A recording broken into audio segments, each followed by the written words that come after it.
Good afternoon and welcome, everybody. This would be the Jeff Cameron Show right here on 97.9 ESPN Radio. Thanks so much for tuning to it. I'm Jeff, that's Tom. We're online, ESPNTallahassee.com. It's where you go to listen live via the streaming free. Always don't miss anything, but if you do, remember this, we got you covered. All 3 hours going to be posted both on iTunes as well as in our audio vault. And when you go back and you listen, you'll note that there are very limited commercial interruptions. That's thanks to our great sponsor, CarltonDean.com. Go to CarltonDean.com. Learn more about how he's making you money, man. Commercial real estate. Income-producing properties. Email the show if you want. It's jcs at 979espnradio.com. Keep those emails coming. We appreciate the input. Twitter is at @JCameronShow. Thanks for the follow. WTSM app for your mobile devices. And I should note that you can watch us perform the program on YouTube. Type in ESPN Tallahassee, and you're good to go. Well, home team won every game this last series, as we predicted would be the case, and so did everybody else who watched anything to do with the NBA this year. And so the Celtics move on, and they reserve the right by winning that game to get their head kicked in by Cleveland. No real mystery left in the East. And I think because Kawhi Leonard got hurt, there's no real mystery left in the West. Speaking of which, just because I like Popovich and I like to hear coaches when they're pissed off, and because we can play that audio and have fun with it, don't play me the clip, Tom. Don't play me the clip of him answering the question. I'll get to that later as to how it makes them feel to not have Kawhi Leonard. Play me the clip instead of him equating what took place to Kawhi Leonard or against Kawhi Leonard. To a big crime? Yeah. I rather like this leap. This is nicely done. He is all in. This is rather astounding to take this leap. This is joined in progress. All right, I like it. Because he's got this history, it can't just be, it was inadvertent. He didn't have intent. Who gives a damn about what his intent was? You ever hear of manslaughter? You still go to jail, I think, when you're texting and you end up killing somebody, but you might not have intended to do that. All I care is what I saw. All I care about is what happened. And the history there exacerbates the whole situation and makes me very, very angry. He doesn't care about Pachulia's intent. Damn it. Zaza caused his man to be absent for a game tonight, giving them zero chance of winning.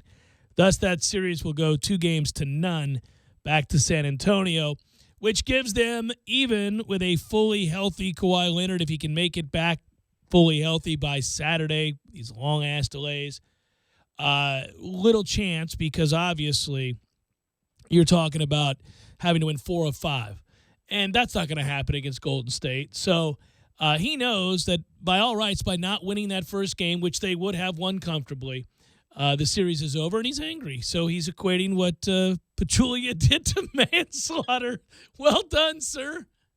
That was one of the more delayed eruptions that you'll ever see when it comes to a playoff series, and typically the heat of the moment is the post-game presser when you haven't had a chance to filter your thoughts. Cool down, yeah. But Pop decided not to comment in the post-game presser. Well, he Instead, wanted to look at it, I think, yeah. And then once he got a good look at it, yes. Okay, so if you recall, I found this whole situation to be kind of interesting, even for those people that don't care about the NBA playoffs. And it was a matter of one of those times where if you've played ball, if you've played pickup games with your buddies, if you've played, at the gym, at the Y, whatever. And, at some time in your life, almost all of us did this while we were in college. Or maybe you played high school basketball. Maybe you played middle school. But there are subtleties to the way you can gain advantages on an opponent. And some of them are outside the rule book, and you can get away with it, but it's also considered within the lines egregious, right? And so there are no-nos, and then there are, guy plays dirty, but it's well done. But this was one of those that is, upon seeing it, you said, every guy knows that's ever played. You can't do that. You can't undercut people. It's akin to an undercut when a guy goes to the basket. It's viewed in a similar vein. You can foul me hard. I mean, it can be a flagrant. You can throw an elbow to my cheekbone and, I'll get up. I might laugh. maybe I'll take issue with it. But I'm more likely to get up and be like, all right, I got you. I see what we're doing here. As long as it's called, we're fine. But you take my legs. You can't take my legs, man. I can't play. I can't play. If you're going to take my knees or my ankles, I can't play. And that's why every player understands the deal there. Whether that's a hard drive to the basket and you undercut me, or in this case, not giving me a place to land. And everybody knows it. And I wondered if 24 hours would go by, if he'd have a chance to look, if other players would have a chance to look and maybe weigh in on that guy's past. Because I don't know his past. But I knew that players would, and I knew that coaches would. And it wouldn't take long for them to go back and go, by the way, this isn't that guy's first time doing this. What you didn't hear in that sound clip, if you're listening in the car or at home or on your computer or wherever you may be listening, perhaps on the WTSM app, you didn't hear him really begin to lay out the evidence, which is what he does, in which he says Pachulia has a long history of this, and he gives you specific incidents. So I figured that would come to light, and it has. To me, yeah, again, I find it interesting that he waited a day because I feel like the distraction factor would have been more potent if he decided to do it on the post-game dais, because that would have governed the conversation about Golden State and San Antonio as a series. So you're right. It's got to be a genuine deal where Pop wanted to go back and look at the tape, where he needed to see it one more time. Yeah. Because if he decided to govern that conversation, yesterday's news cycle would have been all about the Zaza play. It was still a part of the discussion. Well, you better be right if you're going to assert that somebody is a dirty player and has a history of being a dirty player. You know, that's what was funny about the nonsense that happened in the Washington-Boston series, where, you know, you have an overreaction to a hard screen, which is legal, and, you know, you have players, especially it's hilarious when you've got players who have a long history of being dirty in other leagues and, you know, in the other conference commenting on a player and whether or not he's dirty, and there's no history of it. That was comical. You better be sure if you're going to besmirch somebody to that extent. That's taken very seriously by players. By the same token, if you're going to wait, this is a good time to do it because, yes, you are playing that game tonight that you have zero chance to win. No chance to win. And this is going to distract people in tomorrow's news cycle away from the ass kicking that's going to commence. I think the number today in Vegas was something like 13 and a half for Golden State. There's a part of me that wants to take San Antonio because that's the other part of that press conference, Tom, and you know it as well as I do. That's a coach utilizing not only the dais and the opportunity to express to the league without expressing to the league directly via a phone call or have the franchise reach out, but rather to use a question presented to you to speak to a larger point. So he gets his message across to the league without bitching to the league. And then he also, I think, to some extent, motivates the guys that do go out and play tonight because, once again, they were given zero chance to win that game in Houston when they decided to rest Kawhi Leonard, and they blew Houston out. Now, they couldn't have known that Harden is a choke artist or is throwing games. One of the two. But nonetheless, that didn't take away from the fact that they went out and played really well and executed really well. Guys that very few people thought could go out and do so. They can't win tonight because Houston's not Golden State. Golden State is infinitely superior to Houston. And even if San Antonio goes out tonight and plays well, I don't think they can win. I mean, I'll put it that way. I shouldn't say 0%. Who knows? Somebody goes berserk. Olenek last night drops 26, couldn't be stopped, which is actually kind of funny as well. But nonetheless, yes, barring somebody who's never shown it to be the case, going crazy, they don't have a chance to even be in the game with 5 minutes to play. Just, you know, what they bring to the table from a matchup standpoint, though. And that's what happens when you build a super team. It's how you're going to match up with them. Sure. You know, we thought that San Antonio had little to no chance in the series. You and I vetted that situation. I said, who you putting here, who you putting there? And we went back and forth on it. And we said, well, no matter what you do, you're leaving an all-star caliber player the opportunity to beat you. It's just a matter of which all-star players you choose to take away. And you can do that.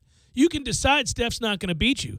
You can decide that, you know, listen, Clay's not going to beat you. In game one, that was the case. Clay couldn't hit the broadside of the barn for the important portions of the game, yeah. Well, I think you just pick and choose, right? You say, okay, what matchup do I like where I have a guy who defensively matches up well with whether it's Clay or whether it's Steph or whomever you want to go with, and you can decide to take them out of the game. But it's going to leave one of the three other stars in a place to beat you. No, I mean, tonight, though, again, if you're just looking at it, where you're going to get your scoring from if you're San Antonio, because now Draymond's going to pay full attention to LaMarcus Aldridge all night long, and you need Jonathan Simmons, Patty Mills, and Pau Gasol to give you points. Let me tell you what I would do. Good luck. Let me tell you what I'd do here.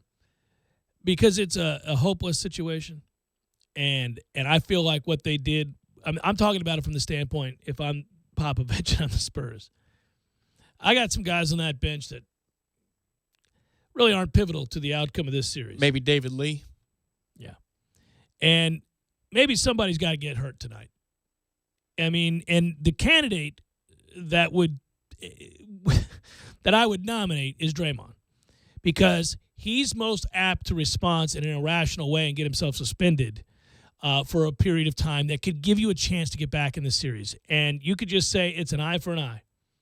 You know, this is what if I believe that you intentionally injured my superstar while you're down 23, you're frustrated, and you know you're not going to win that game, and that I've just turned this thing into a real series that you didn't want to have to deal with because beating Cleveland's going to be hard enough at the next round, and now you got to deal with us in a possible 7-game series, and I think you intentionally hurt my guy? All right, so Draymond's been a dirty player for a long time. To hell with that. I'm gonna make it happen. I'm throwing bows to balls, man. We are going. I think the hard part is, we talked about this yesterday, that maybe they're saying all the right things, and then once they get to game 2, you see something occur on the court. You know, something along the lines of what you're talking about. Yeah. And the casual fan or, the national media is caught by surprise here and said, oh, wait a minute. So San Antonio took this much more seriously than they were putting out there.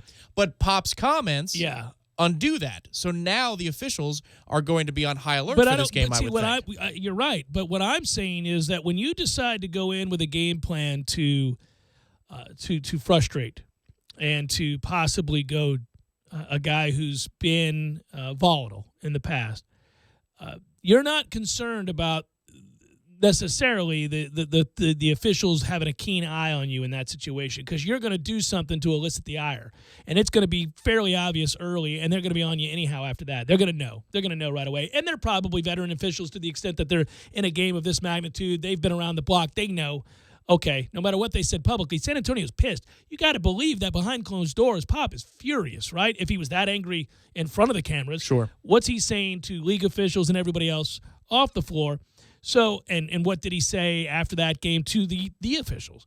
So that's all right. I'm just going to make it count early. It's going to happen early enough where even if you have an eye on me, maybe I've gotten the necessary response that I wanted. I mean, clothesline Draymond Green in the lane. What is the closest margin in the fourth quarter of this game tonight, if you had to take a guess? To start the fourth? Any point. Yeah. 10. Okay. No, I don't think they can. They got to do something extraordinary. They got to do something. And Golden State has to take the night off again. Which you could argue they did on Sunday. Well, and they've been known to do it. I mean, they'll just take a day off. I mean, they have issues to the extent that obviously their head coach isn't there. I mean, you have these things that have cropped up that have caused distractions in the past. They're just so talented that they're able to overcome it for the most part and cruise to victory most nights.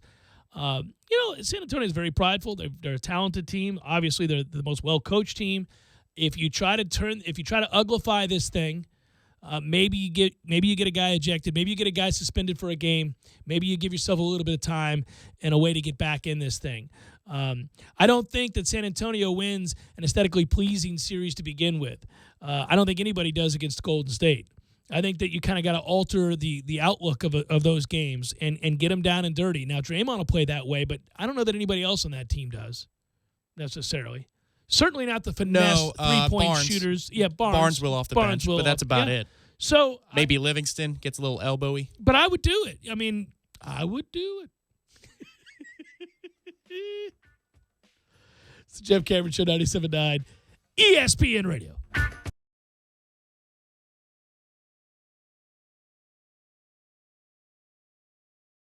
When you're in need of auto repairs, look no further than NEECE Tire and Auto Service. NEECE has been in business for 16 years with long-term, knowledgeable sales associates. They have the latest wheel balancing machine in the industry. And for passenger vehicles, they service AC, brakes, suspension, tune-ups, and much more. Never sit through a long wait. NEECE Tire and Auto has 10 service bays to get you back on the road quickly. If you have tire problems, check out their large inventory with various Goodyear and Michelin tires. NEECE Tire and Auto Service, 4792 Bluntstown Highway, 574-4100.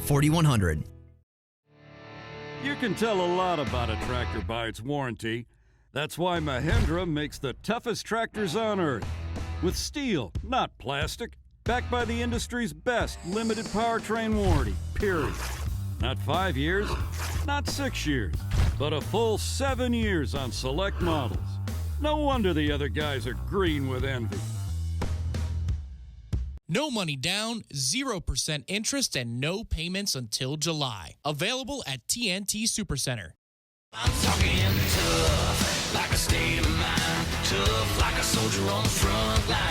Tough when it gets rough, like my Ford truck, always enough. I'm talking tough. Franklin Spring Creek Ford, the place to find your next truck in southern Georgia.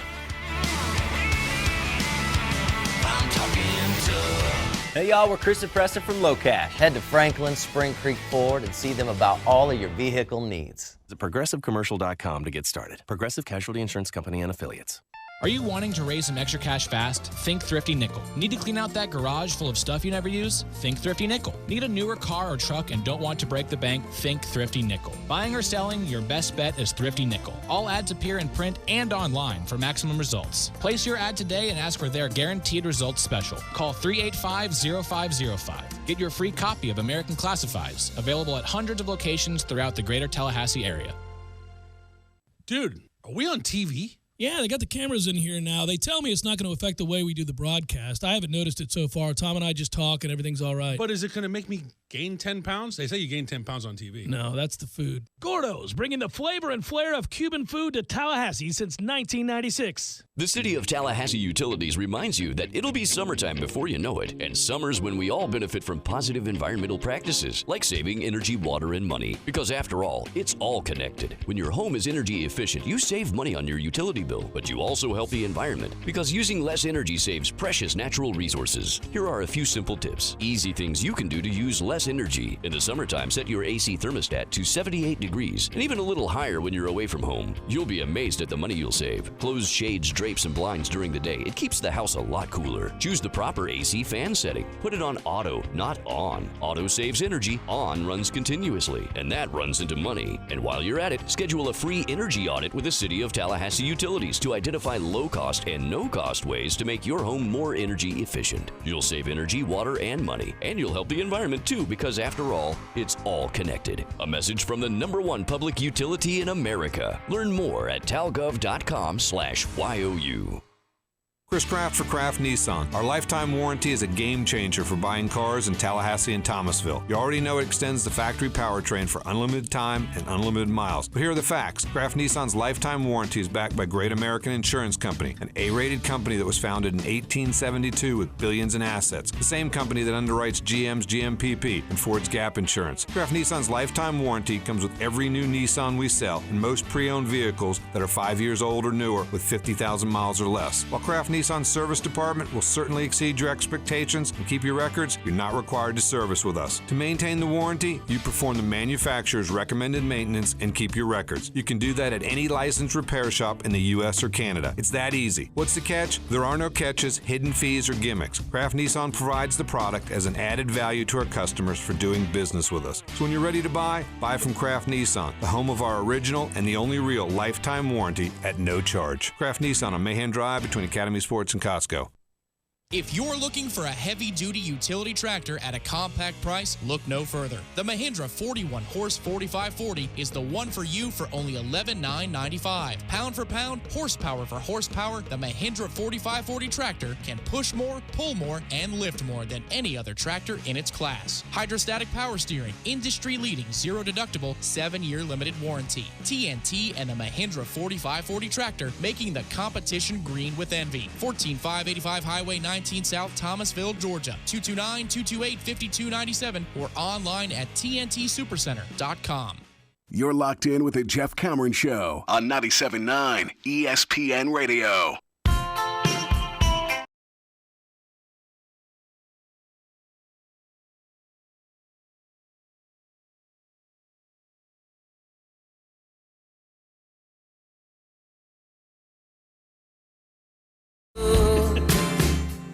This actually brings about an interesting discussion, something we were just talking about off the air.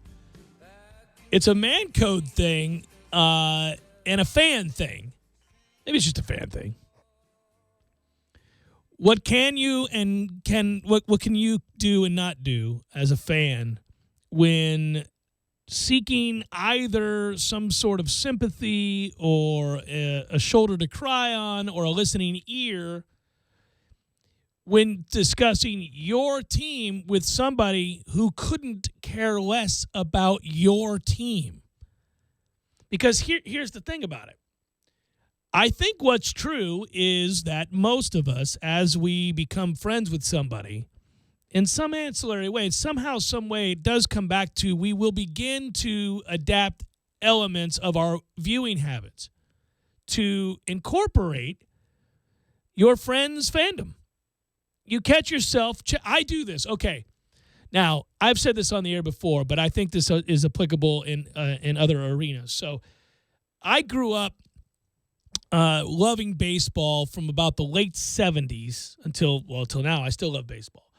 But in 78, 77, 78, I start really paying attention to baseball. 79, I'm all in. The Pirates win the World Series. That stamps me forevermore as a Pirates fan. My dad's from Pennsylvania before he moved to Miami as a kid. And the Pirates train, of course, in Bradenton. So I've told you guys all of that before, how I became a Pirates fan.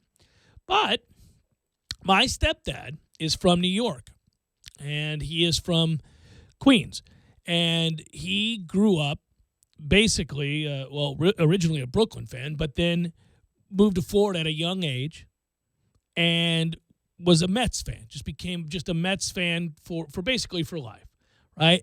And he loves the Mets. And so the 80s come around, and I'm in middle school and in high school. All the Mets are building that team that wins it all in 86 in miraculous fashion, the famed World Series against the Red Sox. And it gets through Buckner and all that the whole thing. But the other part about that is I would go down to Al Lang Stadium in St. Pete, later Florida Power Park. I'll always remember it as Al Lang. It is no more, sadly. It is where the Rowdies play, but it is not Al Lang. And it makes me sad that it's not. But I went to spring training every year. Spring training, I'd go watch a gazillion Mets games because they trained there. And they would play the Royals, and they would play all these. And I got to see, when the Royals came to town, I told you I got to see Bo Jackson. I got to see George Brett, and all these people.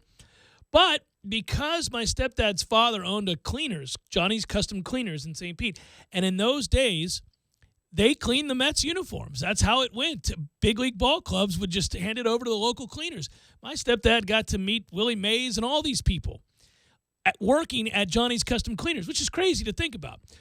Well, here's where I bring that up. I would go to those games, and in due time, I got to know and actually got not in the locker room per se, or the clubhouse, if you will, but I got in the dugout. I met Lee Mazzilli and all these guys, and it was really cool. So I've always had a little thing for the Mets. But even if I didn't, just getting to know you and becoming dear friends with you, I begin to care at least that the Mets do okay for your sanity, and because I don't have anything against them.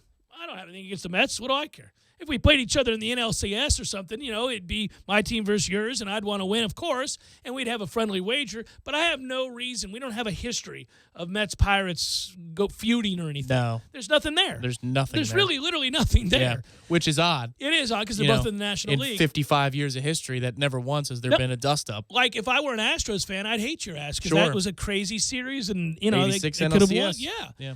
And Scott's on the hill. Mike Scott, Nolan Ryan. Yeah, it's incredible. Hated for you, Astros fans. But an all-time thing, right? And they had J.R. Richard, and he ends up having a stroke and all that stuff. So I would probably resent the Mets for J.R. Richard's stroke or something. If I were a Braves fan or a Cardinals fan, I would probably dislike the Mets. There have been seasons and years where those two teams hated each other. Yeah. Okay, but it doesn't exist. So when I'm flipping around watching games, if I see the Mets are tied 2-2 in the fifth, I pause just to see the stats in a way that I don't do with anybody else, that I don't do with, say, the Brewers or, teams I'd indifferent. Matthew's a Phillies fan. I've never cared about the Phillies, not even a little bit, not at all. Now, I'll look for the Phillies score at night. It makes me, if they win 4-1 or something, and I look up, I go, the Phils won. Matthew's happy. You just make a mental note and you move on. Sure. You don't spend all day on it. I don't know who they're starting tomorrow, but, that kind of a thing. Oh, yeah, because of Matthew, the Phillies actually started off really hot last year. Yeah, they had a nice young team, and you were kind of getting a feel for them. Yeah. Well, and they were putting it together, and I'm not trying to set them up to. Yeah, and then it all fell down. apart, of course, sure. But at the time, I remember having the conversation and saying, well, okay, you got some pieces there. Now, in 06 through 09, I hated the Phillies more than I hated the Braves at that period of time. Right. And that still carries over a little bit because Jimmy Rollins and Chase freaking Utley and Ryan Howard and all those guys. You didn't hate Chase yet, though. He hadn't I did done not anything yet. yet. No, that was later on. The slide he was the guy I liked on that team now in retrospect. But, yeah, we would have the conversations. All right, you've got some pieces. And over time, it does change, by the way. I might make a note of that subconsciously because when you watching got to play him. because you got to play him. But I wouldn't have a conversation. Like I wouldn't make enough notes in my head so that when I come into the office, we can talk for 10 minutes about what the Phillies are doing as an organization. Not. But you just kind of have It makes sense for you now to know a little bit about them. And I'm that way with my dad's Giants. I'm that way. My wife roots for Boston. So does one of my friends, Mario. So because they root for Boston, I kind of know what's good. My brother Aaron lives up there, and I pay attention to what Boston's doing. At least like how they're pitching. How's their everyday lineup performing? We all do this. Now, what I'm getting to is, though, and this is across sports. We do it in football. We do it in college football. We do it in hockey. We do. You kind of take a casual note of what other friends' teams are doing. But I can't call you and spend an inordinate amount of time lamenting some of the tough breaks the Pirates have had so far this year. And, boy, even though Tallahassee as a whole has heard about these problems. That's right. Well, as host of the Jeff Cameron Show, I can do whatever I want. As a friend, it's a different deal. So, that was a Dylan G. Frisbee for you. Yeah. So when I call you as a friend, not host of the Jeff Cameron Show, but friend of Tom Wang, I don't talk your ear off about the fact that one of our rising stars, young pitchers, Jamison Tyon, has been diagnosed with testicular cancer, just as he was looking like he was going to emerge as a superstar. That's terribly unfortunate and regrettable, and really selfishly, as a fan, it pisses me off. But anybody can understand Tommy John, but when that jumps out, you go, really? Like, what are we doing here? And of course, we had the Marte situation, and people have already forgotten about the Gong situation. So basically, 3 of our best players are all gone before we play 25 games. That's a toughie, especially for my team, which doesn't have a lot of margin for error. So they're not going to compete. I'm aware when I'm talking to you about this situation that I can say, well, it's been a tough go early on. But I got to move on because you're not going to spend all damn day listening to me talk about a team that you're relatively indifferent about. And when you're bitching about Mets pitching, which is the worst in baseball, that there's only so much you can say before I go, okay, well, anyhow, listen, so tomorrow we're going to move on. There's a threshold, yes. But there's the friend that doesn't get it, that will call you or text you or tweet at you about their team who's in a more advantageous position than yours. And this is where the crisis begins. At what point do you tell that friend, go F yourself? I don't care about your team, which is on the precipice of winning a championship or is at least going to the playoffs while mine sits home. They've got to be cognizant of this. Yes, it's like having a Patriots friend. Right. They're a Patriots fan, die hard. Well, and oh, no. Even when they're legitimate, like they have been their whole lives. Dante Hightower might not play this game. That's great. That's a toughie. Well, I'm sure Belichick has something for him. Yeah, that's right.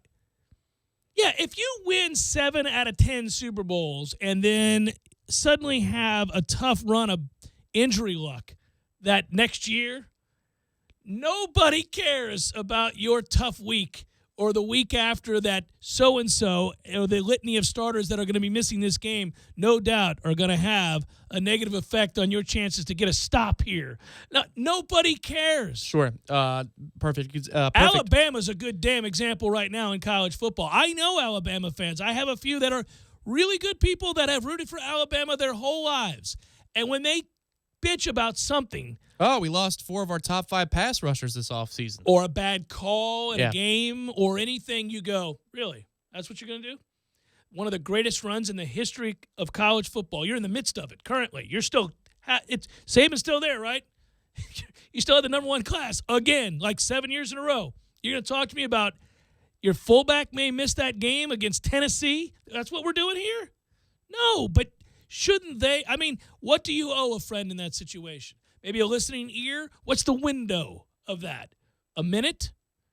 5 minutes? Unless, they're a Florida fan and you're a Florida State fan in 2014. I mean, then you should just complain in their ear all day long about the problems that you have with your offense that's loaded with weapons and the defense that just doesn't seem to care quite enough in the midst of winning 29 games in a row. It's a tough deal, guys. You know, we win every week, so I really shouldn't bitch about this. And we've won 29 straight times and are going back to the college football playoff, the first college football playoff. And, of course, we won the national championship the year before in an undefeated season, which Florida's never had.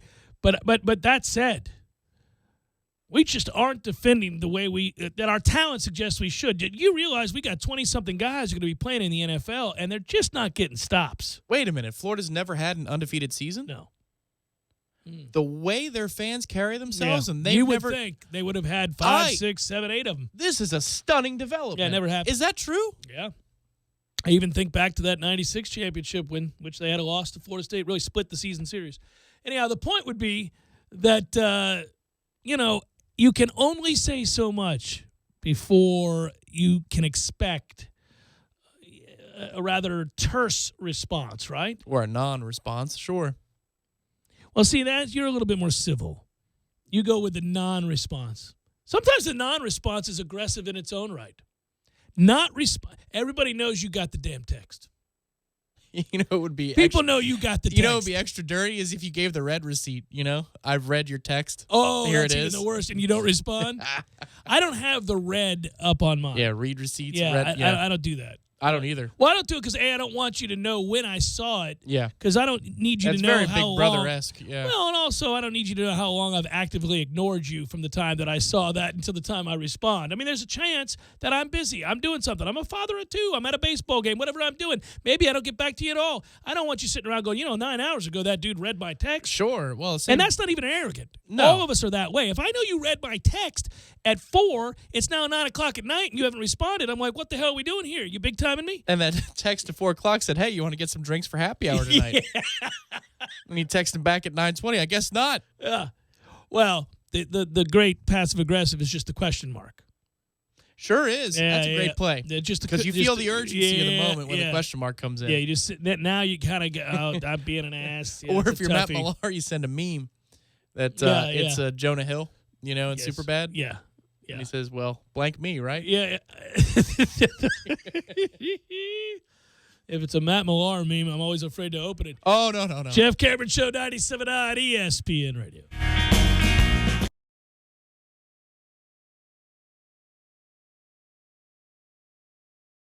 When you're in need of auto repairs, look no further than NEECE Tire and Auto Service. NEECE has been in business for 16 years with long-term, knowledgeable sales associates. They have the latest wheel balancing machine in the industry. And for passenger vehicles, they service AC, brakes, suspension, tune-ups, and much more. Never sit through a long wait. NEECE Tire and Auto has 10 service bays to get you back on the road quickly. If you have tire problems, check out their large inventory with various Goodyear and Michelin tires. NEECE Tire and Auto Service, 4792 Bluntstown Highway, 574-4100.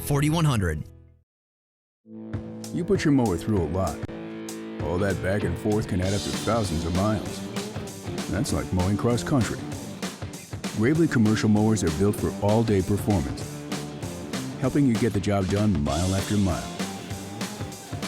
Gravely, built to mow the distance. Get your Gravely motor only at TNT Supercenter, your one-stop shop for work or play. 14585 Highway 19 South, Thomasville, Georgia. TNTSupercenter.com. I'm talking tough, like a state of mind. Tough, like a soldier on the front line. Tough when it gets rough, like my Ford truck. Always enough. I'm talking tough. Franklin Spring Creek Ford, the place to find your next truck in southern Georgia. I'm talking tough. Hey y'all, we're Chris and Preston from Low Cash. Head to Franklin Spring Creek Ford and see them about all of your vehicle needs. Commercial, auto, and business coverage options, we'll build a plan that's right for you. Oh, and they need to be hypoallergenic. Visit ProgressiveCommercial.com to get started. Progressive Casualty Insurance Company and Affiliates. Parker Brothers Roofing says don't play games with your roof. Protect your home and your family. The Parker Brothers tell you the truth. We'll fix your roof, 'cause it's what we do. With quality, integrity, and pride. Parker Brothers Roofing, professional every time. Stay safe and dry inside. Hey, I'm Travis with Parker Brothers Roofing. Some roofers are like a bad boyfriend. They make lots of promises, but in reality, they're just cheap. They don't own up to their mistakes, and they leave you with a lot of regret. Parker Brothers Roofing stands behind every installation, and if a mistake is made, we own it and fix it. Our customers never have to worry about being left behind for the next job. At Parker Brothers, it's quality that builds our quantity. Call us at 656-8112. Parker Brothers Roofing, professional every time. Stay safe and dry inside. License number CCC 049350. Military Service, we go out on a limb for you. Hey, this is Clay with Miller's Tree Service. When you need work done in your yard, you want a professional, someone you can trust to provide high-quality service and get the job done right. We've got 3 certified arborists and 6 work crews that can meet all your tree care needs. Hire the professionals at Miller's Tree Service, where we'll go out on a limb for you. Miller's Tree Service, we go out on a limb for you. We lead busy lives. That's why Superlube offers quick and convenient service with no appointment necessary at any of our 19 area locations. And remember, Superlube offers a free top-off service between oil changes, checking and topping off fluids, and tire pressure. But did you know that right now when you buy one wiper blade, you get one free, just in time for Tallahassee's rainy season? Superlube it every 3 months or 3,000 miles. How I love to Superlube my car, yes sir. If you're struggling to pay or haven't been making your student loan payments, listen carefully to this urgent alert. Have you been out of school for 10 or more years and you're still making your student loan payments? Are your student loans past due or even in default? Can't go back to school because of an old student loan problem? We can help you if you qualify. Your student loans can be taken out of default. We can stop the wage garnishments, stop the collection calls, and stop the seizure of your tax refund. Give yourself a break. Stop the stress and see if we can help you reduce your student loan payments. One quick 10-minute call could solve them right now. So call the Student Loan Helpline now. 800-419-2201, 800-419-2201, 800-419-2201. That's 800-419-2201. This is a fee-based document preparation service to help you access free government programs. Call for complete details, not available in all states. ESPN Radio Sports Center. With some breaking news out of the tennis world, this is Adrienne Lawrence. Two-time champ Maria Sharapova has been denied a wildcard entry for the French Open. The French Tennis Federation made the announcement via Facebook. Sharapova has been competing on wildcard entries since returning to tennis after a 15-month PED ban. Two-time Super Bowl champ Peyton Manning will hand out trophies as the host of this year's ESPYs, which will be held on July 12th in Los Angeles and will air live on ABC. To the NBA, the Celtics put away the Warriors in Game 7 last night, and tonight they put their hopes in the lottery. Boston's got the best chance to grab the #1 pick. Don't miss the NBA draft tonight at 8:30 Eastern on ESPN. After the draft, stick with ESPN for the game of the Western Conference Finals. Warriors forward Andre Iguodala remains questionable with knee injuries, but no structural damage. Spurs star Kawhi Leonard, well, he is nursing an ankle injury, but the game is on. The fight for the West continues at 8 Eastern on ESPN Radio, then at 9 on ESPN and everywhere you are on the ESPN app. Trades are scary. When a player leaves your team, you can't like them anymore. You can't even wear their jersey. Except here, we won't judge, but others might. Buffalo Wild Wings. Wings, beer, sports. Live from the Dale Earnhardt Jr. Buick GMC Cadillac Studios in the capital city of Tallahassee, this is the Jeff Cameron Show on 97.9 ESPN Radio. Lawn Maintenance Tuesday, presented by Miller's Tree Service. Call Miller's today at 894-TREE. That's 894-8733.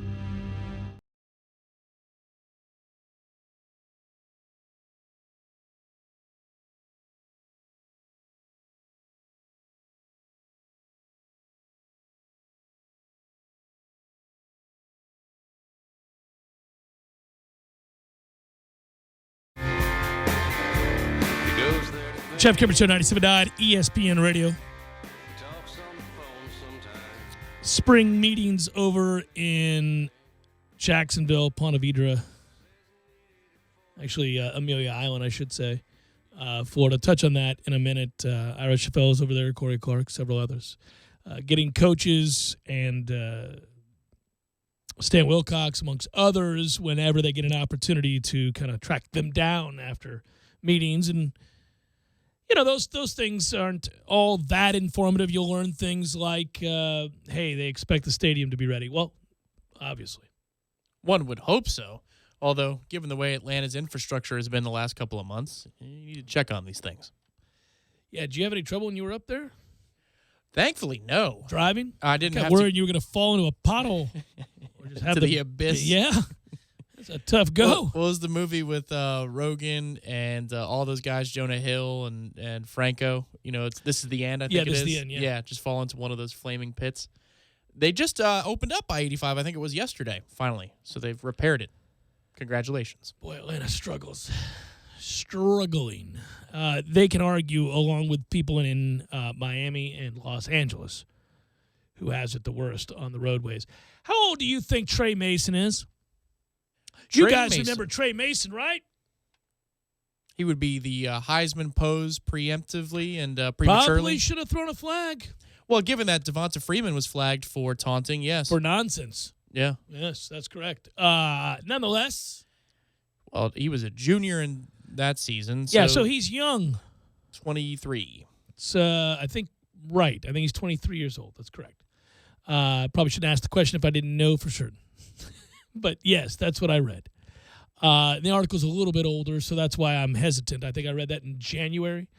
The reason I bring it up is the fact that I was going through, there's an article rating the 2014 NFL draft now, like going back. I love when they do this.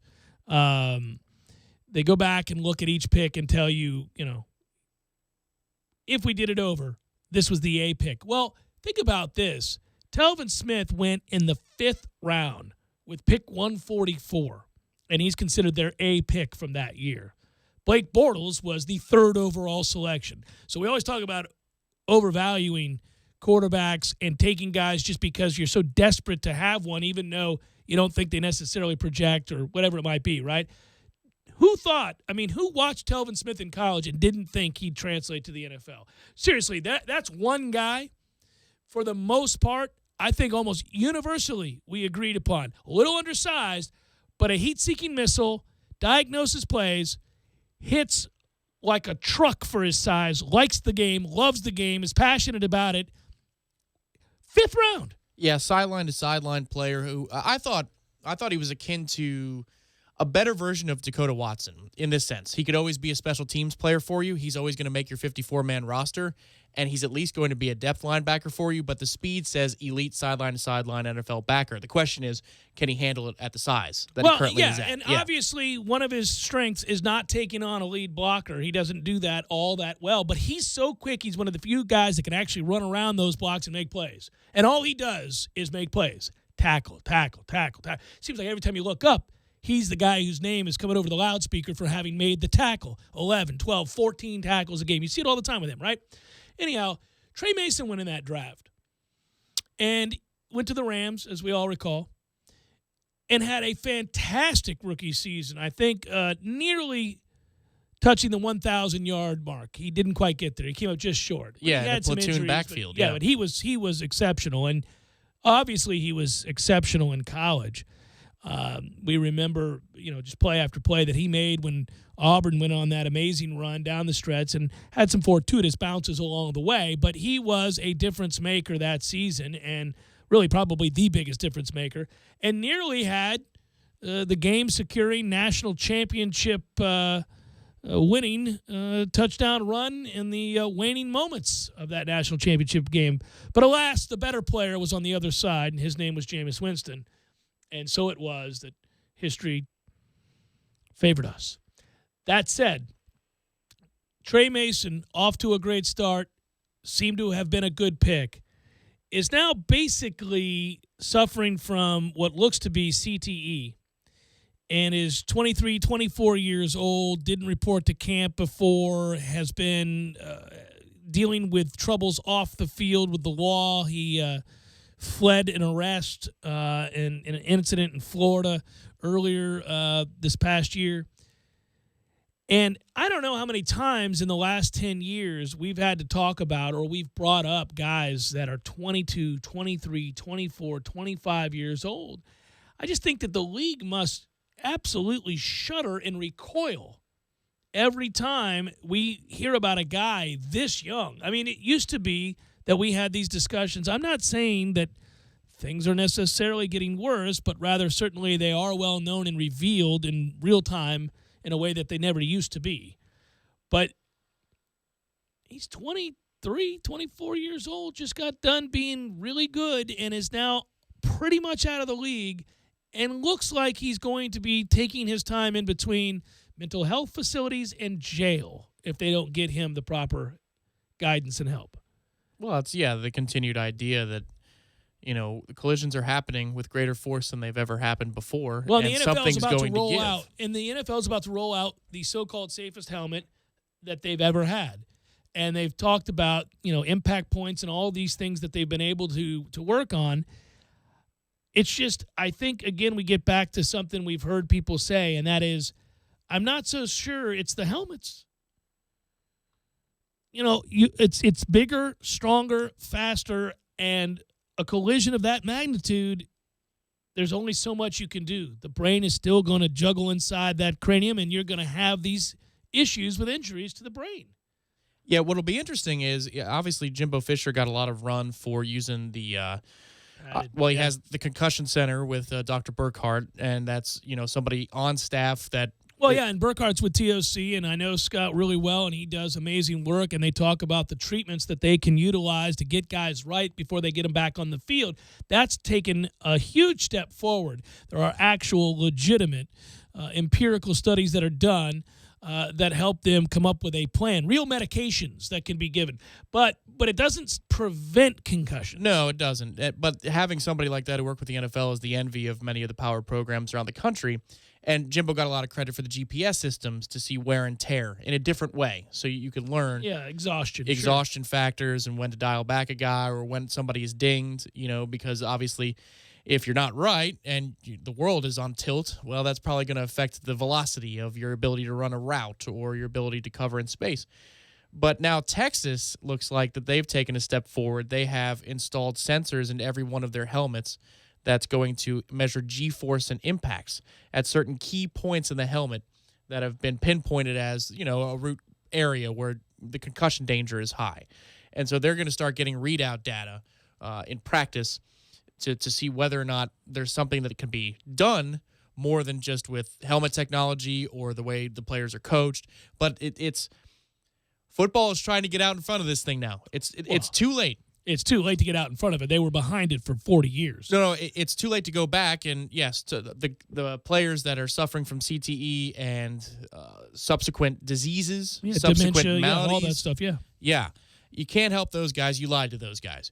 But now it's about saving the sport. It's not about the liability Big time of this it's whole about thing, saving the sport, the liability of your veterans who are vegetables. It's now about saving the sport and allowing it to be out in the open such that a mom, a normal, average American would allow mom her kids to play youth football. says, That's I'm what spend this money is on all this. about, by the way. So here's the next step. Well, You're talking watch the about the NFL's safest, campaign. yes, the safest helmet ever created or whatever Yeah. that the NFL is going to be touting. Well, now we're trying to get some technology behind it and readouts with universities that are looking for good PR, plus actually trying to do something about the problem of, killing the money trough, which is coming from football. Well, and billionaires aren't going to give up their toys all that easily. So let's make note that the NFL ain't going away anytime soon because those guys are still making money hand over fist. That said, if you're wondering at home when you're watching a game, things to look for, and I wouldn't pretend to be a doctor in this situation, but I have talked to them about concussions and the kinds of things they're looking for because of the protocol that's now in place for the NCAA, where they have guys actually watching from play to play to see if they can designate that a guy needs to come off the field. They do that in the National Football League too. It's never the hits that are the straight-on things. I shouldn't say never. It's when the head hits back, when you fling your head back onto the ground. They worry about that much worse than they do. I don't think that's ever going away. Yeah. Well, that's what I was just about to say, is that I don't care what you do. If a hit ends up causing that action where your head flies back and the back of your head hits the turf or hits another helmet, I don't think there's anything you can do there. No, and that could be as simple as trying to reach out for a catch and falling on your back as your arm is outstretched. Yeah, it's an innocuous play. It's not like somebody is, launching you into the ground like you'd see in a movie. I mean, those injuries do happen. But what they're trying, I would think, at the University of Texas, other places, the NFL, and with all concussion data that I'm sure around the country, there are research institutes that are looking to see what can we do, what can we limit. Yeah, they're trying to find the types of hits that are dangerous beyond the ones that are, deemed targeting hits or helmet-to-helmet hits in the NFL that draw a 15-yard penalty that draw an ejection in college as well. If you recall, the lunatic who chose to ignore child rape, that also at the time was considered to be a legend head coach at Penn State, and his comments regarding what he thought they should do for safety, I'm talking about Joe Paterno, he had it right. In my mind, he came closest when he talked about just remove the helmet. And I remember everybody thinking, well, that's crazy, old man. Go back to ignoring child rape. But that said, he's on the right path, which is this: getting people back to tackling and not using helmets as a weapon. And the way you tackle in, say, rugby or Australian rules football is much more effective in that the emphasis is actually on wrapping up and using your shoulder and having your head off to the side. And that's the way we grew up learning how to tackle and tackle drills. The helmet was there for protection, sure, in the off chance that your head collided, but it was not used as a lead. And so they have made the rules changes in order to try to emphasize that. But at some point, I think, as these kinds of stories continue to crop up, where 22 and 23-year-old guys are out of the league and suffering from CTE or the effects of what is likely CTE at that age, they're going to end up having to radically alter the way they call the game from an officiating standpoint. And it will be about tackling. And at first, we'll all be pissed, just as we are now with the rules that have been implemented, but they'll have to go to a further extreme. I really believe that. Well, the thing over there, either in Europe or if you're talking in Australia about rugby, they have their own debates about letting the players play because the concussion debate rages on with that sport. Yeah. It's different. Obviously the fear factor is more real in rugby, and that would be a preventative measure in the way it is with the NFL. Rugby, but the scrums, man, are nasty. And, it was probably about 6 months ago, I heard some international news as I was driving out of town. Had to have been refreshing. But it's amazing how similar the quotes from those athletes are to the players over here in the States as to what you're doing to the game. You're taking the whole essence of the game away from the players. Yeah, but, people did tackle. When you watched football as a kid in say, the early 80s and late 70s, now, it wasn't devoid of incident. And the game, in a lot of ways, had ruthless elements that today would be considered jarring. Deacon Jones head-slapping people off the ball to the point where they were dizzied and incapable of blocking him, and he's accounted for a record number of sacks. That his entire career is basically a rule-breaking procedure, play in and play out. But that's not to say he couldn't have played with different rules, just that he didn't have to, and so he chose not to. And the head slap happened on every play when he got the jump. But those guys, when you look at that film, when you look at the old films, they're tackling. You see guys literally it's funny. It's almost like when you see the rules in play before offensive linemen were allowed to use their hands.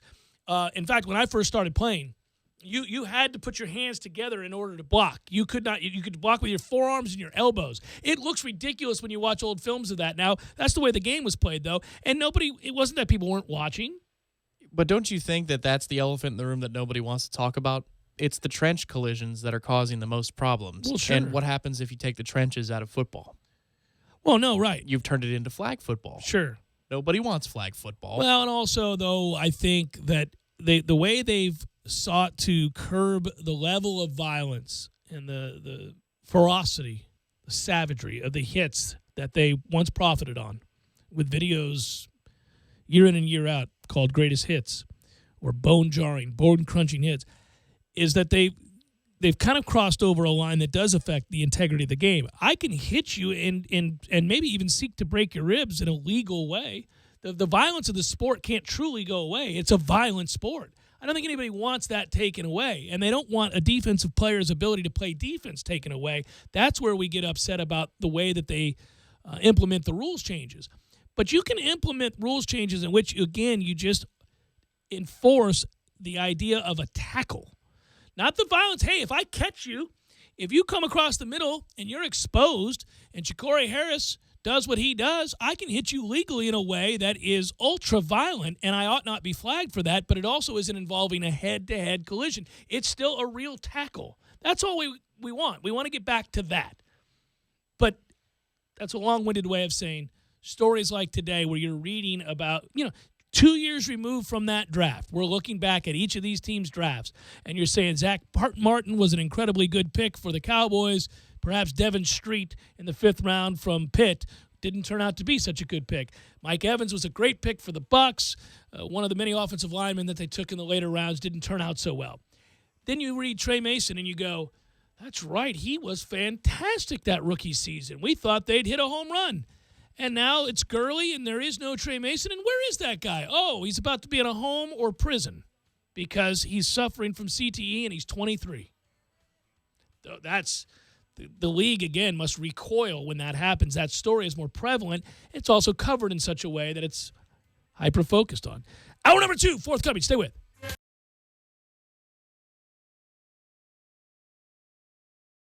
When you're in need of auto repairs, look no further than NEECE Tire and Auto Service. NEECE has been in business for 16 years with long-term, knowledgeable sales associates. They have the latest wheel balancing machine in the industry. And for passenger vehicles, they service AC, brakes, suspension, tune-ups, and much more. Never sit through a long wait. NEECE Tire and Auto has 10 service bays to get you back on the road quickly. If you have tire problems, check out their large inventory with various Goodyear and Michelin tires. NEECE Tire and Auto Service, 4792 Blountstown Highway, 574-4100.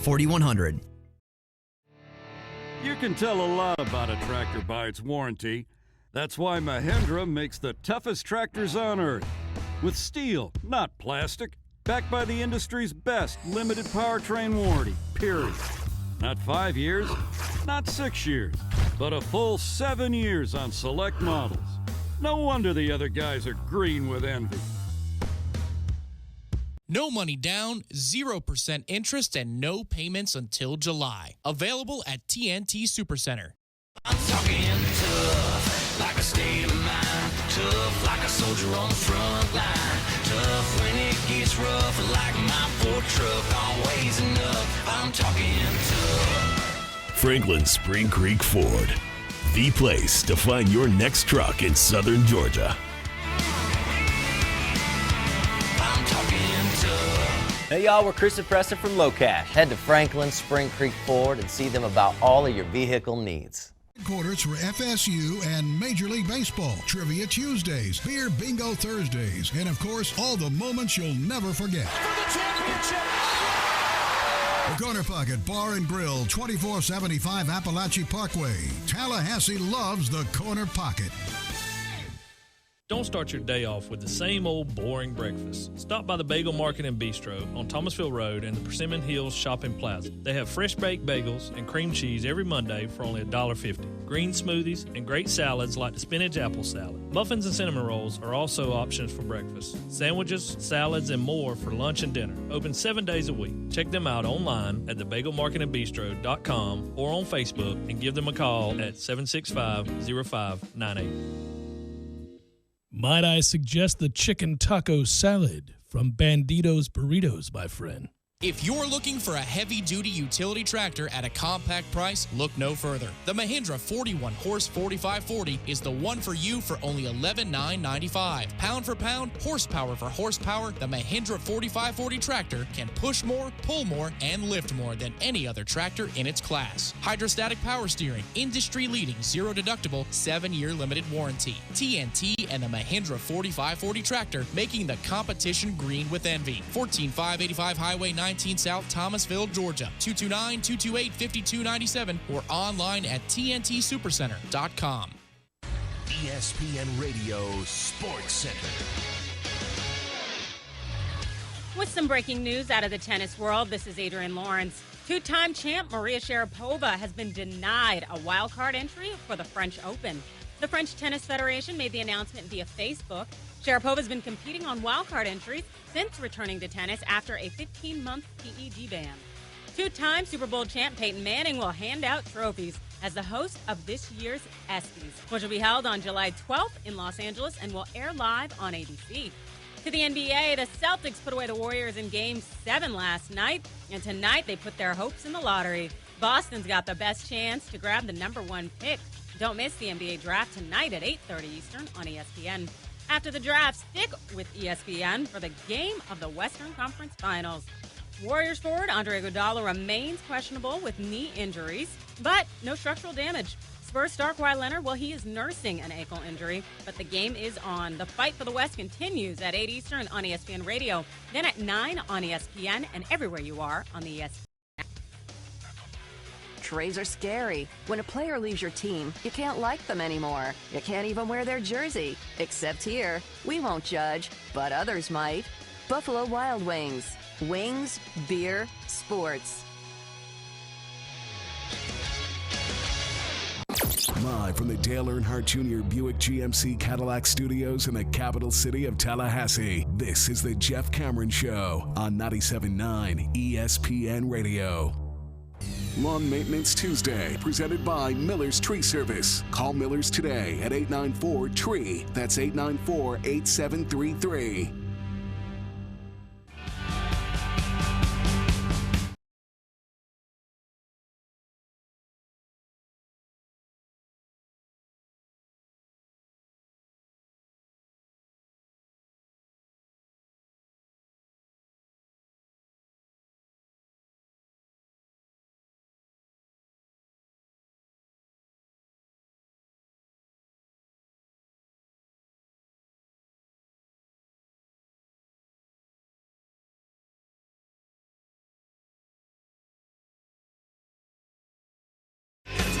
Hour number 2, Jeff Cameron Show, 97.9 ESPN Radio. Thanks for tuning to it. I'm Jeff. That's Tom. We're online, ESPNTallahassee.com. That's where you're going to listen live via the streaming free. Always, don't miss anything. If you happen to, we post all 3 hours, both on iTunes and in our own audio vault, which is brought to you with limited commercial interruption thanks to our great sponsor, Carlton Dean, carltondean.com. Where if you want to learn about how to make money in commercial real estate, you can. Just check it out. Go to carltondean.com. You can email the show if you want. It's jcs@979espnradio.com. Find me on Twitter @JCameronShow. WTSM app. Free to your mobile devices. Works for both Android and iPhone. You can watch us on YouTube. Go to ESPN Tallahassee once you're there. By the way, I did find out today that Louisville, who I'm worried is going to beat Florida State senseless this weekend, isn't the offensive juggernaut that perhaps in my mind I had envisioned. They are winning a lot of games. We do know that, 15 straight, dominating the conference. But they're doing that primarily with pitching. They have averaged only 5 runs a game in conference play. So I say to you, Tom, over under 28 runs given up by Florida State this weekend to that Louisville team. In 3 games. Yeah, in 3 games. So just under 9 runs a game. Well, I mean, again, I know they're only just averaging 5 in conference play. I'm just saying that they haven't had a chance to face Sands and Parrish yet. Well, I mean, have we confirmed that No. Sands is going to pitch and Parrish is going to? We haven't confirmed anything yet. Well, there's nothing, nothing's confirmed anymore, especially if you're Drew. It's got to be under. It's got to be. But if you said over under 20.5, yeah. I presented 30 to a friend of ours earlier today, and I think he took offense. He was like, no, come on. Florida State hasn't been giving it. Look, Wake Forest, for example, Wake Forest was leading the conference offensively, and they only came in here and scored 14 total for the weekend. So it was enough. It's enough to take the series, certainly, especially when you give up 10 in one game. But I would take the over on 14 for Louisville. And I do think playing on the road in that place, for whatever reason, it adds a run or two. I mean, I know that, again, statistically speaking, you could come back at me with some information that would suggest otherwise. I'm talking about this team on the road against that team. I just have a bad feeling with the way that Louisville's playing and the belief they have in what must be a fairly shook Seminole baseball team that hasn't won a meaningful series in forever. Well, I think that's the important point. We've talked about the baseball program and team for the last couple of months, and we're holding it constant that their attitude is going to be the same. But at some point, when does your attitude change? When do you? I don't want to say defeated because that implies quitting, and I don't think they've quit by any means. I'm not trying to say that. No, they haven't quit. But if your confidence is shot, that affects things. The lineup still has to feel pretty confident about itself. But if Parrish is going to start on a Saturday afternoon, how calm does he feel? I wonder if he is. I didn't double check today. That's irresponsible. My guess would be they'd throw Carp. Carp's had 2 good outings in a row, and they already started Carp when there was no reason to start him on a Sunday. Well, at least you have some reason to start him this Saturday. Yeah, he can't do worse, right? And Carp has an ERA in ACC play of over 10. So you might say, well, goodness. But, again, he's had 2 good starts, as you just alluded to. I would think that he's a better option than Parrish, who just hasn't been any good. And what you really need, because let's say you trust that Holton's going to pitch well coming off the start that he just had. It'd be nice, knock on wood, that he continues to play the way that he has both on the mound and in the field. But if you could get anything, can you get Sands to be the way you thought he was going to be? I mean, can Sands go out and can he give you a dominant start at some point? Then maybe you steal the series and we're all stunned. I don't know. Well, if Holton gives you something like he did last weekend, that was a bit of a shocker. It brings his ERA down to a manageable mid-3, and he's been somebody in college baseball, though. Was it 4 or 5 times he's won the ACC Pitcher of the Week? So he has had weeks where he's been really, really good. But the trend was going in the opposite direction, and all of a sudden you say, okay, here's something to work with. And that's why if you had taken the game on Sunday, if you had found a way to win that game, then you say, all right, Holton's coming around. The bats are still hitting. And you know what? I know Cal's hitting 220, but he hits a big 2-run bomb in that game in a big spot. Maybe that launches him to another level, and that further makes this lineup a nightmare to deal with. Because that's the thing. If you're Louisville Sports Talk Radio and you're talking about college baseball, you're pumped. You're pumped, but you're saying, okay, the one thing you got to be careful about, if anything, this weekend, guys, is that lineup. How can they beat you? They're not beating you on the hill, but they could beat you at the dish if you're not comfortable, or if you're not careful, I should say. So that's the thing.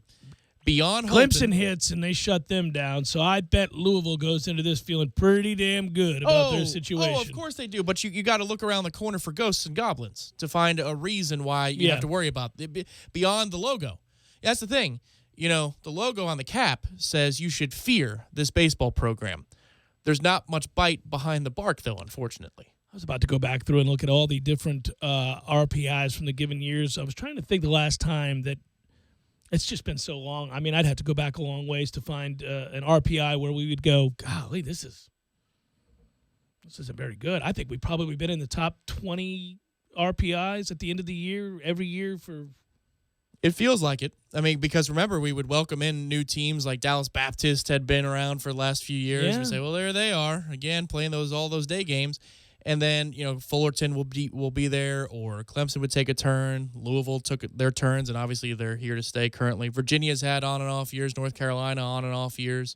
Florida, Miami of late, not as much. But yeah, we were always having the conversation of who else is in that top 12 and how can we see if we can pin down a national seed. That's all we're doing. If we didn't already have it wrapped up at this point in the year. Hasn't even been a damn discussion this year, really. We've been on the outside looking in from day one. Updates from out of the ACC spring meetings, if you want to call them that, over in Amelia Island. I'll credit Irish Chaffel for the latest one here, and that is that there had been, and we got a call here at the station about a week ago. I didn't answer the question on air because I was dismissive, as I should probably not have been.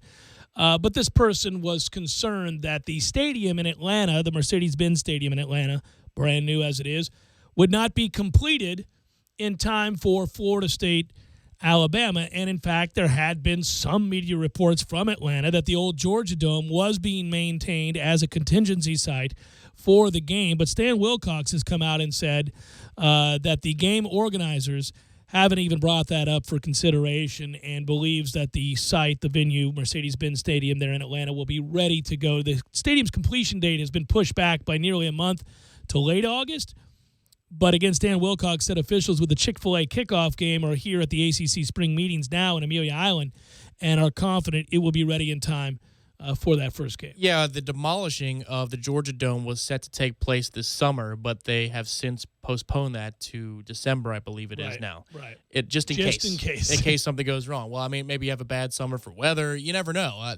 Obviously, maybe I-85 collapses somewhere else, or 285 collapses, or 75 through the heart of town. But, you know, that they have a contingency plan, I guess, is a good thing. But we went through this situation before last year. Remember, we talked about whether or not the Miami Dolphins or Miami Hurricanes are going to be able to play home games on time. Right. And that city was running behind. You know, where there's a will, there's a way. And there's a lot of money to be brought to Atlanta. There's a lot of good PR to be brought to Atlanta. I would think the mayor's office would get involved here. And if you have to find, you know, double time or extra workers for a short period of time to get you over the hump, I think come hell or high water, they're going to get that crown jewel built because they want to boast about it and they want to tell the world and show it off that this is the new premier place to take in a football game. Well, and last week, FSU sent out emails to boosters which outlined how many tickets you could get and how many tickets you were eligible to buy for the game. And Wilcox said that obviously ticket demand has been extremely high for the game, and it's going to, we already talked about pitting the nation's top 2 teams, top 3 teams. Alabama will be number 1 in all likelihood. Florida State will be 2 or 3. If they're 3, they'll be behind Ohio State. Hell, there may be some people that have Florida State number 1. I don't think so, but maybe. So it's a hell of a way to start a college football season, and you're talking about TV networks, you're talking about College Game Day, basically announcing that they were going to be there because the old man slipped up on a radio show and told everybody they'd be there. But, of course, we already knew that. Is Phil Steele voting? Because if he is, he probably votes for Florida State number 1. Yeah. I would think, again, if you're making a decision about what to complete first, they want to complete the facade so everything looks nice and neat to the public's eye, and then you want to complete press boxes and executive suites so that the big wigs and then the press can also report all positive things. But if there are other offices or infrastructure parts that you need to do into early to mid-September, well, then make those the last project on the ledger. I mean, I remember there were reports, rumors, I should say, not reports, a month ago saying that maybe they wouldn't have the roof built in time, but they'd have everything built around it in time. But it's supposed to have this weird retractable roof quality to it. Have you seen it? Have you looked at it? I've looked at the model of it and nice. The renderings. Yeah. There are also obviously some photos of the work being done. It looks like, you know, the modern day. We got to see Jerry's World, lucky enough to do that 3 years ago now. Time really flies. But you got to see what that concept is all about, how you could be in the upper decks or the second, to upper deck. I don't like the massive scoreboard. I hope this doesn't have anything close to what they had at Jerry's World. I think it's a distraction from the game. It might be the new, measuring contest of the 21st century. But how those stadiums... can't make them bigger than that one. Well, that's true. You can't. Or more ultra-high def. What are you going to do? I mean, you wouldn't be able to see... But it gets all of the publicity. I mean, that scoreboard, remember, what was the Giants, I think it was, were trying to hit the base of it with the punter and warm-ups, so they had to move it up and create problems for the Cowboys. I mean, no matter what, that thing got a lot of run. When we put our new scoreboard in, that got run. Down in Tampa, the improvement to Ray J. Auburn's won. Texas A&M's. I mean, these are headlines. It's a race. So I would think they would build something like that, something akin to that. But the way they construct these stadiums, you feel like you're over the action, even if you're in some of the lesser seats. Well, with the amount of money they spend on it and the effort to entice the average viewer out of their homes with all the amenities that are available there, you have to do something that is over the top, grandiose, absurd, frankly. So, yes, I don't disagree that it will be spectacular looking. And bottom line is it's supposed to be ready on time. I just keep wondering. It's funny. I I say this a lot. Ever since we moved locations, this studio used to be, for those that don't know, in the All Saints District, if you don't know where that is, basically off of Gaines Street, over by both universities, over by Florida State and Florida A&M. And while we love that location, it's quirky, it's weird, it's vibrant, it's alive, it's fun, all of that, it was also traffic-laden and annoying, and also, more importantly, the facility itself was run down. Why do I say all of that? Well, because where we are now is directly across the street from a Publix, and Publix comes up on the show once a week. I'm going to get that contract at some point, folks.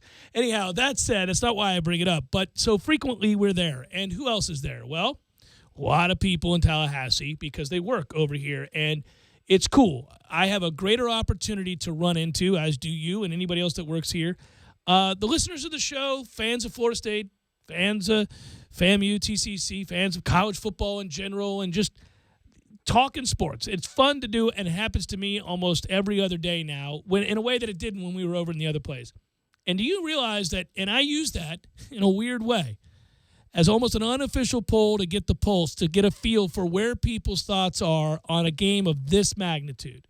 And every time we talk about it, it comes up with somebody I run into. And, you know, yesterday, I think it was yesterday, could have been the end of last week because it's something that comes up frequently. We always cite the offensive line and whether or not they can block it up. But I said basically you wouldn't need a lot of time to figure out whether or not Charles Kelly should have a job or not, because the defense is loaded and that it's going to have to carry Florida State's team really throughout the first half of the season until that offensive line gels and becomes something you can count on, if indeed it ever does.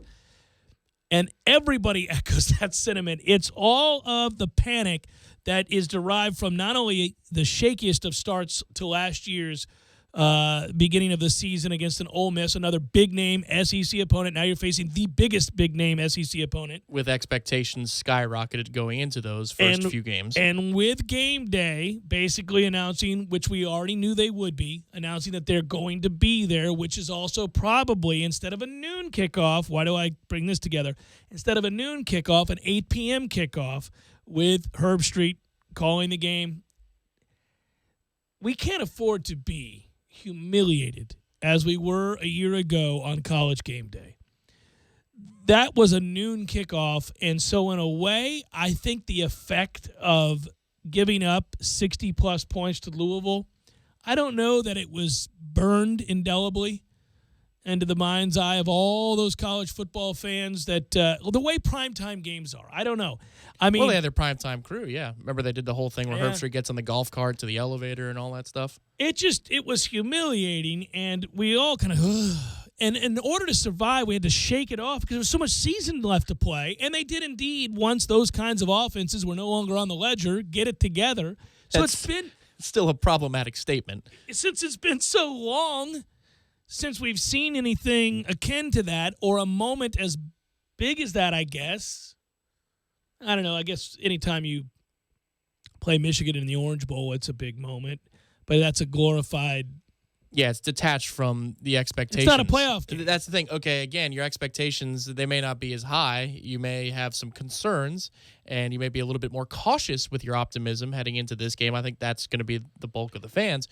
But you know what? Your playoff expectations still exist. They didn't when you played Michigan by default. You're not in the playoff. Yeah, you were already out of it. It's too late. And well, you can't. Actually, all expectations at that point had been largely removed because anytime you play a team in your own division and give up 60-plus points, what are we doing here? You don't even win your division. You don't even finish second in your division. You don't even beat North Carolina here. No. So that's why when we did that, the first ever Jeff Cameron Show poll on Twitter, and we were laughing about that, we asked if that was a successful season because of the way it ended, because you swept your rivals, and because certainly you were a much better team at the end of the year than you were at the beginning of the year. Basically, I think that came back overwhelmingly as average season, and then a bunch of other people said, no way, it could be a successful season. You don't even win your own division. Sure. And you get blown out by Louisville and you lose at home to Clemson. Can't be. Well, again, what are the conversations about when you start the year? And did you live up? Sometimes you can be unreasonable, but in this case, all of the chatter coming from that part of this town, as in, the athletic offices, the practice fields, people who are dialed in and connected, was that they were going to be great. Look at this roster. This roster is the most gifted roster, and maybe Jimbo warned us, and that's what he will claim from here to eternity when he said, I think these guys could win a combine competition, but I'm not sure that they're football players he was worried about yet. their toughness. And then he brought the toughness element out in two-a-days, which don't exist anymore. Sure thought they were going to be great when we were at the ACC meetings. I don't know, man. Maybe I'm jaded from last year. Maybe I am overly negative in my thoughts on the season. I feel like we're just building up to be disappointed. I'm just going to say it here in May. I just don't have any faith that this offense is going to be very good. Really? Across the board? No, I don't. I'm serious. I'm sharing my honest feelings. I sit here today in May that I don't think we're going to be real good offensively this year. I think there's a chance that as the season progresses, obviously you would expect one to get better, and there's a chance that they do because they have pieces. They got some players that can really play. You got a really tough quarterback and a kid that, he's got some faults, but DeAndre Francois is not our problem. He's not our problem. I don't identify him as a problem. But I don't trust our offensive line having to replace, the guys that we have to replace and move others around. It's not that they don't have talent. I think they do, but obviously experience really matters on the offensive line, and they don't have it. And then I think that, losing Dalvin is a big damn deal. How could it not be? I think that, you don't have the clearly identified, disciplined route runner, trustworthy wide receiver. You got the superstar receiver out there. You got the playmakers out there, maybe whose upsides are greater than that of any receiving core Jimbo's put together. Maybe. Well, I think that's accurate. Yeah, dynamic anyhow, but trustworthy, series in, series out, play in, play out. Leadership, all that stuff that he talks about. I don't know that group has it. I don't know who that guy is. It's not Nyquan Murray. It's going to have to be one of the younger guys. And are they in a position to lead? They've not done anything on the field. I mean, who of that group? We've got all the faith in the world that Keith Gavin's going to be a star, but he hasn't done it yet on the field. It can't be George Campbell.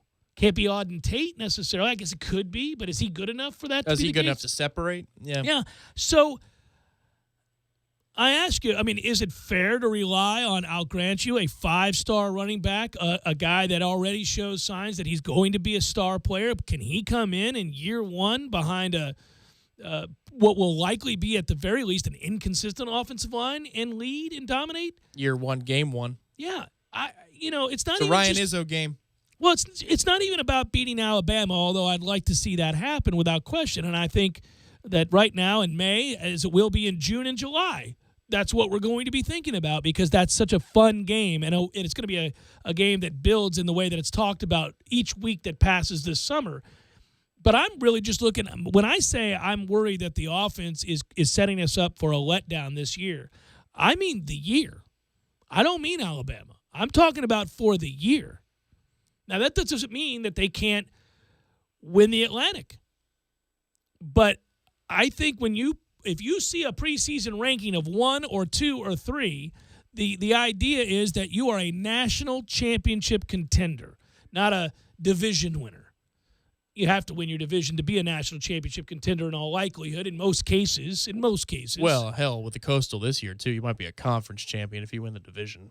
We say that every year about the Coastal, but last year at least there was a little bit of a scare from that side of the division. But they lost all their quarterbacks on that side this year. I just don't.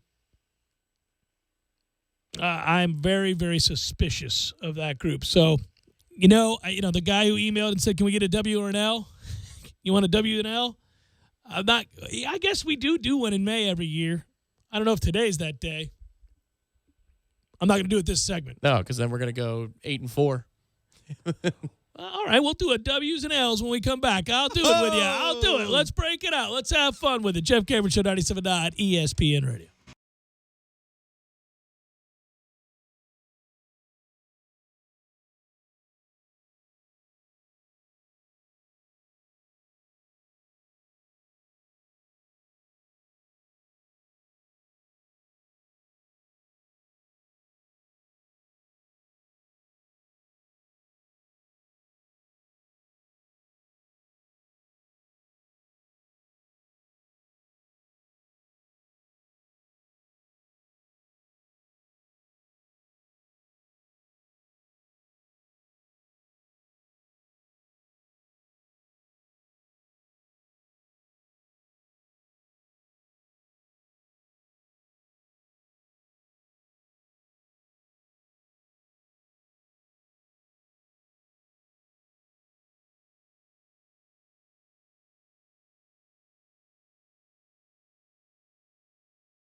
Tractor cleaner. Buy two, get one free at O'Reilly Auto Parts. Better parts, better prices every day. Limit supply. See store for details.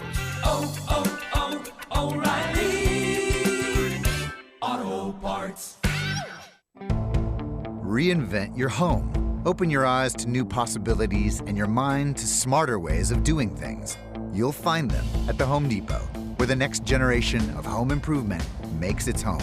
New products, new tools, and new technology that take home improvement into the 21st century. About the only thing we haven't reinvented is helping you do more for less. That's the same as it's always been. The Home Depot. More saving, more doing.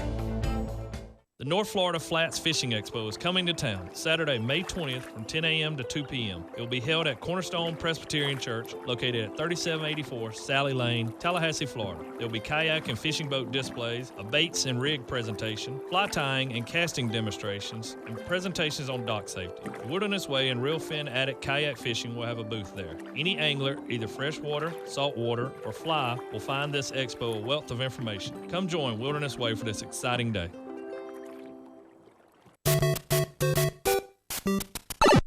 Games for Less, the only locally owned and operated gaming store in town, has Tallahassee's largest selection of new and used video games and game systems. The future of video gaming is at Games for Less, where they have both the PS4 and Xbox One. It's time to trade in your old systems and elevate your gaming experience now. Games for Less is also your headquarters for the best in retro gaming. Atari 2600, original Nintendo, Super NES, or Sega Genesis, you name it. They got it at Games for Less. Games for Less, the Super Walmart Shopping Center on Appalachia Parkway. Give them a call today at 850-219-3535. That's Games for Less. You're listening to The Jeff Cameron Show on 97.9 ESPN Radio.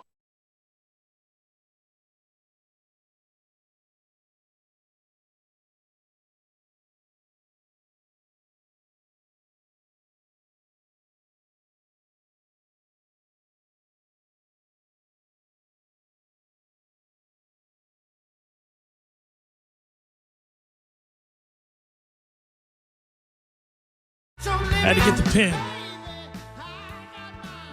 and a printed copy of the schedule because Tom and I are going to write in the W's, L's. Next to the prediction here, not just it's not going to just be an oral exam here. We're going to do the written exam. And we will save this right at the top there. We got the date, Tom. And we'll do one in May, we do one in June, we do one in July, and then we do one in August. And, yeah, there it is. There you go. We got the schedule. In color and everything. And now these we reserve the right, of course. These can change. These cost 18 cents a piece of paper. You bastard. Printed in black and white. Yeah, I think we can do it. I think we'll be all right. ESPN's got bigger issues, like programming throughout the network, where inexplicably people who have no business having shows do in the middle of the afternoon on national television. That said, all right, here we go. You ready? I'm going to hit it. Stephen, I do not sound dreary. I'm being brutally honest with you. And he says, brother, I'm going to need you to take a sip of delicious coffee before you do these W's and L's. You're sounding dreary. Hashtag a-hole. At Jay Cameron Show, you don't remember going into 2013. Kelvin, unknown. O-line, unknown. Devonta, unknown. Jameis, hopeful. Defense, hopeful. Equals championship. Chris writes, holy bleep, W's and L's. It's a good day. Put me down for 3 L's. Michael. Wait, it's a good day? Yeah. He's celebrating the fact that he's going to put 3 L's in the column? Michael writes, a little birthday W's and L's. Thanks, at Jay Cameron Show. At _ Tom Lang. Hashtag a-hole. Happy birthday. My man, Michael, I see you out there, Toker. At Jay Cameron Show, I will not have you poop on the football team this early. You, me, Tiff, and at _ Tom Lang must have beers and discuss. So people are ready for my W's and L's in May. They are. They said May 16th. It's been too long, Cameron. Please, let's get to some W's and L's. Well, all right, we'll let it build. I'm going to get my coffee, Steven. I'm going to stand up in the middle of the show, and you guys are going to watch me go get my damn coffee. While I hit the button or what? Yeah, go ahead. Wins. All right. How you doing? Losses. Damn it! We lost! We f***ing super lost, man! Where do we triumph? Where doth thou fall? I got my coffee. Just for you, buddy. How long does it take? If you're looking at the W's and if you're looking at the YouTube feed, you'll see now my Pirates cup. Despite the fact that we sit at 16 and 22, I still sip from the greatness of the Buccos. How long does it take to procure coffee in the ESPN Tallahassee studios? About one W's and L's clip. That's right. I made coffee going into the segment in anticipation for the greatness. It is wafting underneath the smell door. it? It smells delicious. It is delicious. Yeah. You know, coffee's a little bit like pipe smoke. Oh, yes. Pipe smoke's wonderful. And the I don't stores that smoke go a with pipe, them. but if I did, I would be happy about the smell. I remember in Countryside Mall, I can see it right the best now. ever, man. It was All Mr. those D's. bags of pipe smoke, of tobacco, as it's known. Mr. D's Pipe Smoke. It was right next to either the Dillard's or the J.C. Penney, whatever it was, second story, and it was tucked in this little corner. But man, every time you walked out there, first thing I thought of was my Pop Lang, because he had pipe smoke. Yeah, no, I loved it. I would, I would say, my kids do not call cigarettes cigarettes. When they see people smoking, they say, "Daddy, that guy is smoker-retting." They call it smoker-retting. Really? Yeah. And they always have. And I never correct them because I think it's the greatest thing ever.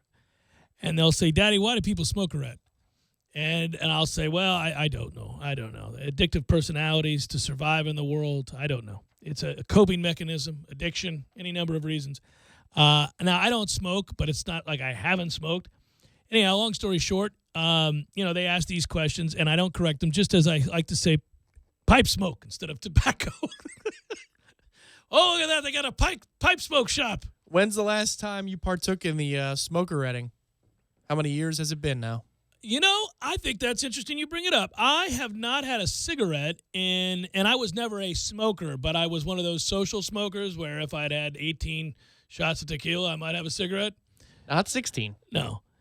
Back in the day, when I was doing the morning show, you could hear it in my voice probably. Yeah. Those were tough nights, Tom. There's some gravel in there.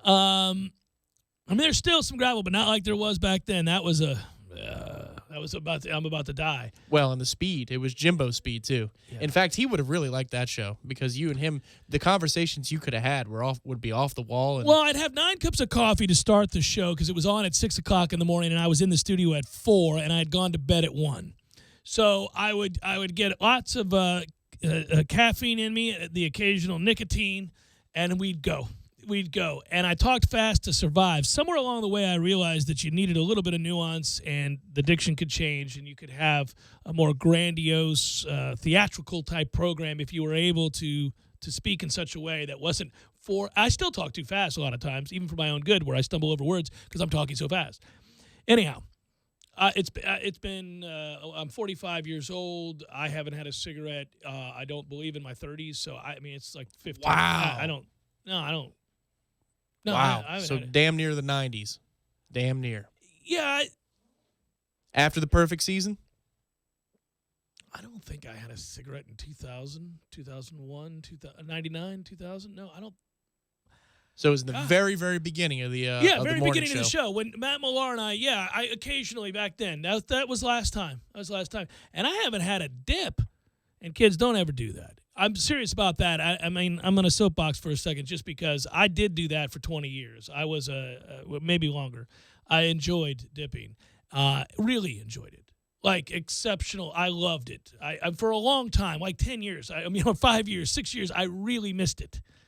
Like every day, all the time. Thought about it all the time. I don't at all anymore, and the idea of it is repulsive.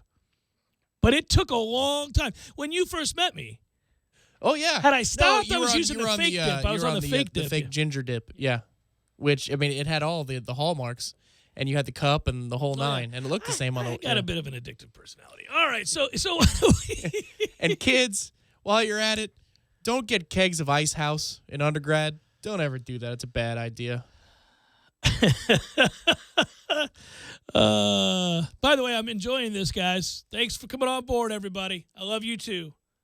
Tony O says, thank you at Jay Cameron Show. Thank you at _Tom Lang. Hey, you haven't heard Tony O. You don't know what Tom Lang's going to say. He could be pie in the sky crazy. I was last time. The O, question marks. Realistic fandom. #Knowles. JMG, my man, says, I'm in. And Four Boys Mother is always great. Not emotionally ready for W's and L's. Send kids to their room. Meditate. Wow. People have been yearning for the W's and L's. They have, and you know, we're about to give it to them. It's going to happen here. Right after this break. It's the Jeff Cameron Show, 97.9 ESPN Radio.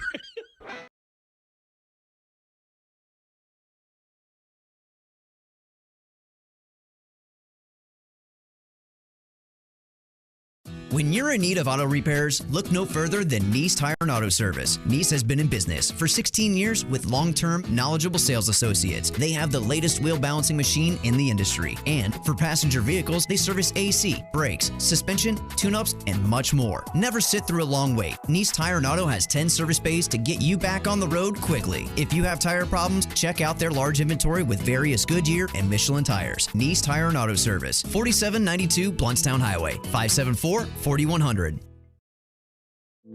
You put your mower through a lot. All that back and forth can add up to thousands of miles. That's like mowing cross country. Gravely commercial mowers are built for all-day performance, helping you get the job done mile after mile. Gravely, built to mow the distance. Get your Gravely motor only at TNT Supercenter, your one-stop shop for work or play. 14585 Highway 19 South, Thomasville, Georgia. TNTSupercenter.com. I'm talking tough, like a state of mind. Tough, like a soldier on the front line. Tough when it gets rough, like my Ford truck. Always enough. I'm talking tough. Franklin Spring Creek Ford, the place to find your next truck in southern Georgia. I'm talking tough. Hey y'all, we're Chris and Preston from Low Cash. Head to Franklin Spring Creek Ford and see them about all of your vehicle needs. Parker Brothers Roofing, professional every time. Stay safe and dry inside. Customers constantly tell us that they're getting several estimates to compare apples to apples. You ever bite into an apple and find out the inside is rotten? Cheap roofing quotes are just like that rotten apple. Quote looks shiny and delicious because it's the cheapest, right? But you wind up with that rotten apple that leaks or starts to fail immediately. All roofing quotes are not equal. Cheap estimates equal cheap materials, subpar labor, or both. For quality that lasts, call us at 656-8112. Parker Brothers Roofing, professional every time. Stay safe and dry inside. License number CCC 049350. TNT Supercenter is your official dealer for Mahindra tractors. They have the Mahindra 4540 utility tractor for only $11,995. It has a 3-point lift capacity of over 3,500 pounds and Mahindra's 41 horsepower Tier 4 compliant eco-friendly diesel engine with MCRD technology. MCRD stands for Mahindra's Common Rail Diesel Technology, allowing a Mahindra tractor to pass strict emission standards without the use of a diesel particulate filter. Bottom line to you, less maintenance, less downtime, and less cost. TNT and the Mahindra 4540 tractor, making the competition green with envy. Have you thought about becoming a member of Killearn Country Club and haven't yet made up your mind? Well, now is your chance to be a member for a day without any commitment. That's right. You can be a guest at Killearn Country Club and experience all the amenities of a regular membership. Take a dip in the pool, hit some balls with a partner on the tennis courts, or play a round of golf. Come see all that Killearn Country Club has to offer. Guest dates are Monday, May 15th and Sunday, May 21st. Making up your mind just became a lot easier. Contact Lori Wilkie, General Manager at lwilkie@KillearnCountryClub.com today to reserve your pass. Now is your chance to experience Killearn Country Club's Junior Olympic-sized pool, recently new surface tennis courts, and the 18-hole magnificent championship golf course. Don't wait. Contact Lori Wilkie today to make your reservation for either Monday, May 15th or Sunday, May 21st. That's lwilkie@KillearnCountryClub.com. Are your data limits limiting your human potential? Dreams buffering. Do slow networks make your soul feel sluggish? Megabyte molasses. With Simple Mobile, you get truly unlimited high-speed data for just $50 a month. Bucks meaning dollars, not dear. If you want better wireless, the answer is simple. Simple Mobile. Available at Kroger, Family Dollar, Best Buy, and other national retailers. Video typically streams at DVD quality. A month equals 30 days. Please refer always to the latest terms and conditions of service at simplemobile.com.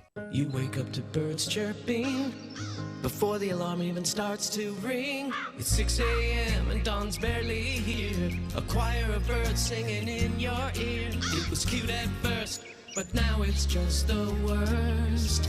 Wrap it up, guys. When your morning is hell, just go to Taco Bell. When you've had a morning, let us make you breakfast, like Taco Bell's Breakfast Crunch Wrap. A whole breakfast wrapped up and grilled to eat on the go. At participating stores for a limited time during breakfast hours. ESPN Radio Sports Center. I'm Christine Lisi. Here's what's happening. Spurs All-Star Kawhi Leonard sidelined tonight for Game 2 of the NBA's Western Conference Finals against the Warriors because of an injured ankle. Game 2, 8 Eastern, ESPN Radio and the ESPN app, 9 Eastern on ESPN and the Watch ESPN app. Golden State forward Andre Iguodala with a knee issue questionable. San Antonio is down 1-0. The East Finals-bound Celtics have the best chance, 25%, to grab the number 1 overall pick in the NBA draft. Draft lottery coverage 8:30 Eastern, ESPN Radio and ESPN. The Ducks and Predators tied up at a game apiece face off in Game 3 of the NHL's West Final tonight. French Tennis Association announced two-time champ Maria Sharapova won't get a wild card entry for this month's French Open. Want an easy way to see if you could save money on car insurance? Geico gives you 3. Call 1-800-947-AUTO. Go online to geico.com or stop by the Geico office nearest you. 3 ways you could save 15% or more. Live from the Dale Earnhardt Jr. Buick GMC Cadillac Studios in the capital city of Tallahassee, this is the Jeff Cameron Show on 97.9 ESPN Radio. Lawn Maintenance Tuesday, presented by Miller's Tree Service. Call Miller's today at 894-TREE. That's 894-8733.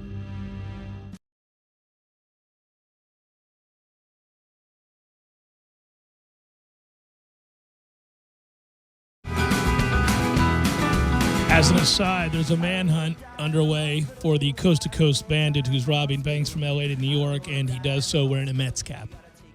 That sounds about right. I'll take that money. W's and L's, we got to re-cue. I think it's probably only fair to do the right thing. Here you go, friends. We'll get straight to it. I won't give you the shaft here. I'll do the right thing. Fire it up. W's. Wins. All right. How you doing? Losses. Damn it! We lost. We f***ing super lost, man. Where do we triumph? Where doth thou fall? All right, it's wins and losses. The May version, which very well may be the earliest of all versions that we've done. In the past, I think we've waited till at least June. Who can wait till June when Alabama is on the horizon? And so that's where we start. Saturday, September the 2nd, the opponent, Alabama. The location, Atlanta, Georgia, at the Mercedes-Dome. L. I agree on this point. Okay. Write it in, Tom. No half-stepping. Don't want you going back and changing the pick. We both say that Alabama wins this game, and it's because Florida State doesn't block it up well enough to establish any consistency on offense. Eventually, the defense, which plays well in this football game, begins to wear down. Florida State loses the field position battle, and at the end of the day, the game because of a tired fourth-quarter defense. Yeah, I agree. I think you need either a direct score from special teams or the defense or a couple of short fields, which are de facto, scores from your defense or special teams. As an aside, I think Florida State comes into the season with the best player in all of college football in Derwin James, and maybe, just maybe, he makes that kind of game-changing play. After all, that's what guys that are going to go in the top 5 of the draft tend to do. So you've got that going for you. You're not completely bereft of hope. But in May, it's a loss. September the 9th, just a week later, licking the wounds coming off a loss on national television. But again, a well-played loss. Florida State bounces back nicely in sort of a go-through-the-motions game against ULM. They win going away.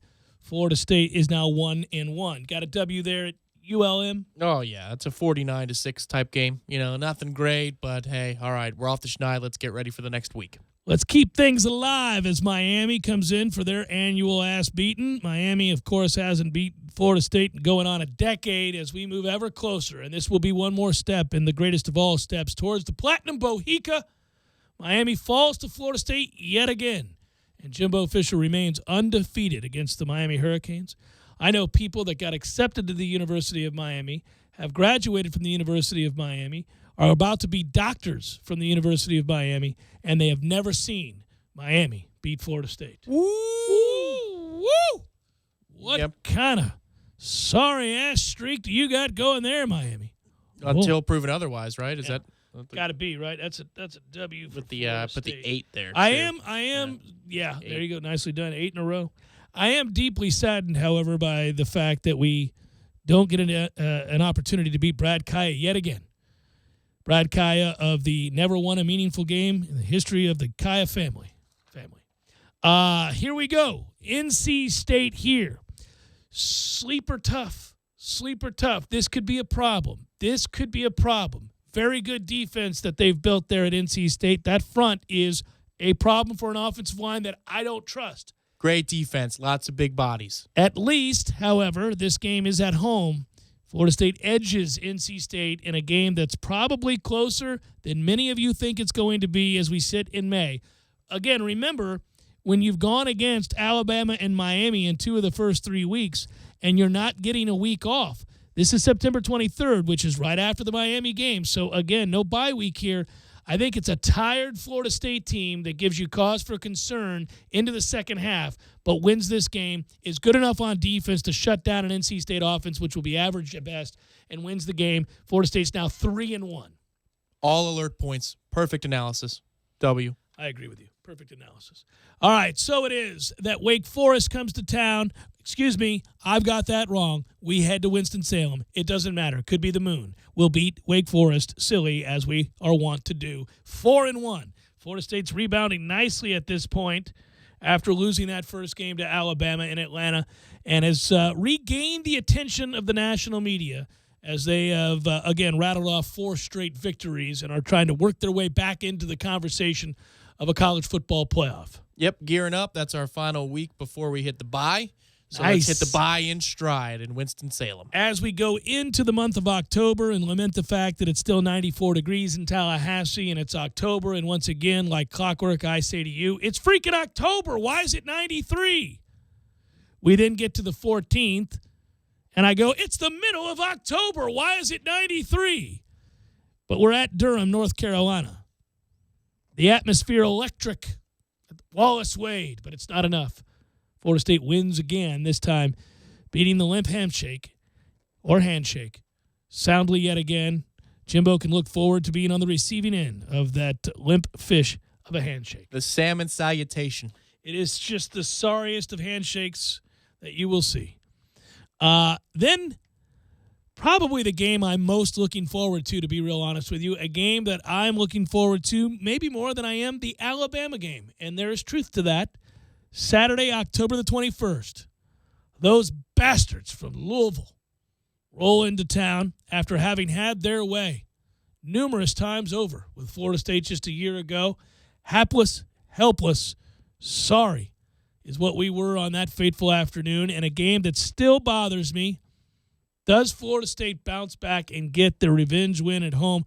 I think they play as if they've been, holding back the tides for years, waiting for this moment. I think the hard thing here is I'm trying to rack my brain and find it.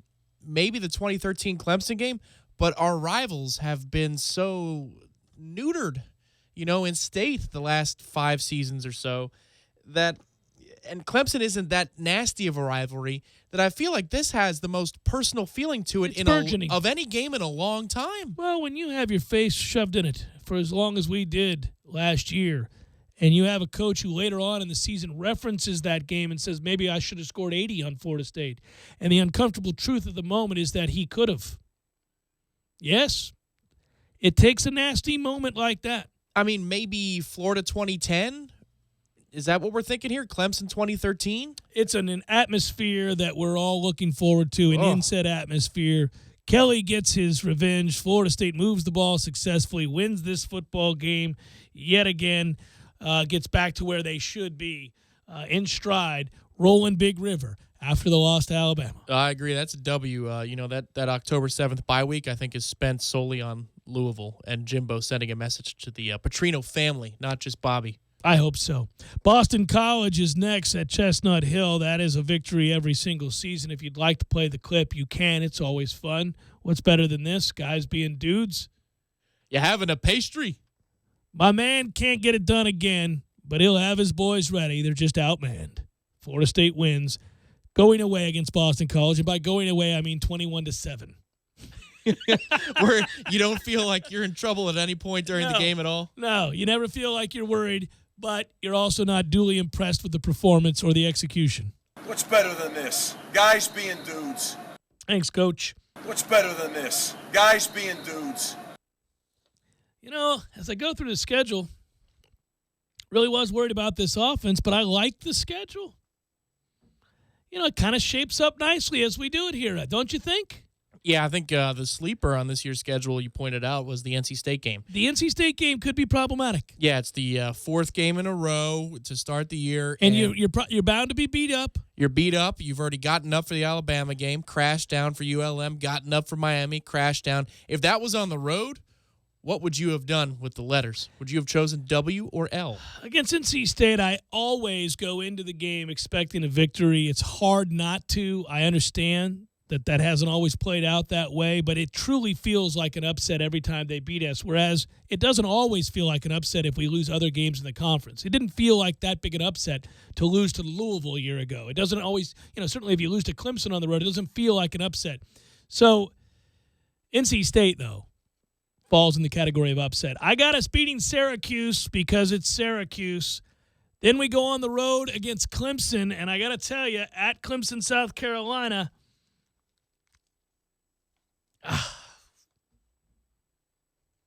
where are you going with it? I don't know. Besides the top of the hour, Tom, we got to conclude. We got to do the right thing. We can't hold them over here. Let's finish it. Okay. All right. I think that's another, even though it's not like the Louisville nasty style, you got BC and Syracuse after the Louisville game. You got time to gear up. All right, so you got us 11-1. We're going 11-1 because you're not losing to Florida. You're not even entertaining the thought of the Florida W&L. Well, it's Delaware State, and Florida's not beating us down there, not at the end of the year. Here's the thing. I am trying to be a realist here, but when I look at that schedule, sure, could they go 10-2? They could, but that seems like a worst-case scenario, right? Here's what you should say, at least in May. And by the way, I'm going 11-1, folks, before the ACC championship. But again, I'll say this. While I do think there's room for you to stub your toe, I just don't think I think what's going to happen is they'll win these games and they just won't look that impressive doing it on offense. They'll have games that are going to make you concerned about what an ACC championship or a playoff berth would look like. But the defense is going to be stout, barring injury. You've got arguably the best player in the country on the back end of that thing. You're stout up front. You've got time to get better on offense. I think it'll be an ugly, sludging, sort of kind of tough to watch offense, inconsistent. One of my favorite phrases that you're uncomfortable with, but a constipated feeling to the offense. Yeah, but they'll do enough because they'll play good defense. And again, right now I feel like worst case scenario 10-2, best case 11-1. But you know what? By the time we play Louisville and/or Clemson, what's Cam Akers at that point? Is he comfortable in his own skin as a superstar? Now, by the time we play Louisville, what Cam Akers is closing in on 800 yards rushing, rolling on Big River. Final hour forthcoming. Stay with. When you're in need of auto repairs, look no further than NEECE Tire and Auto Service. NEECE has been in business for 16 years with long-term, knowledgeable sales associates. They have the latest wheel balancing machine in the industry. And for passenger vehicles, they service AC, brakes, suspension, tune-ups, and much more. Never sit through a long wait. NEECE Tire and Auto has 10 service bays to get you back on the road quickly. If you have tire problems, check out their large inventory with various Goodyear and Michelin tires. NEECE Tire and Auto Service, 4792 Bluntstown Highway, 574-4100. You put your mower through a lot. All that back and forth can add up to thousands of miles. That's like mowing cross country. Gravely commercial mowers are built for all-day performance, helping you get the job done mile after mile. Gravely, built to mow the distance. Get your Gravely motor only at TNT Supercenter, your one-stop shop for work or play. 14585 Highway 19 South, Thomasville, Georgia. TNTSupercenter.com. I'm talking tough, like a state of mind. Tough, like a soldier on the front line. Tough when it gets rough, like my Ford truck, always enough. I'm talking tough. Franklin Spring Creek Ford, the place to find your next truck in southern Georgia.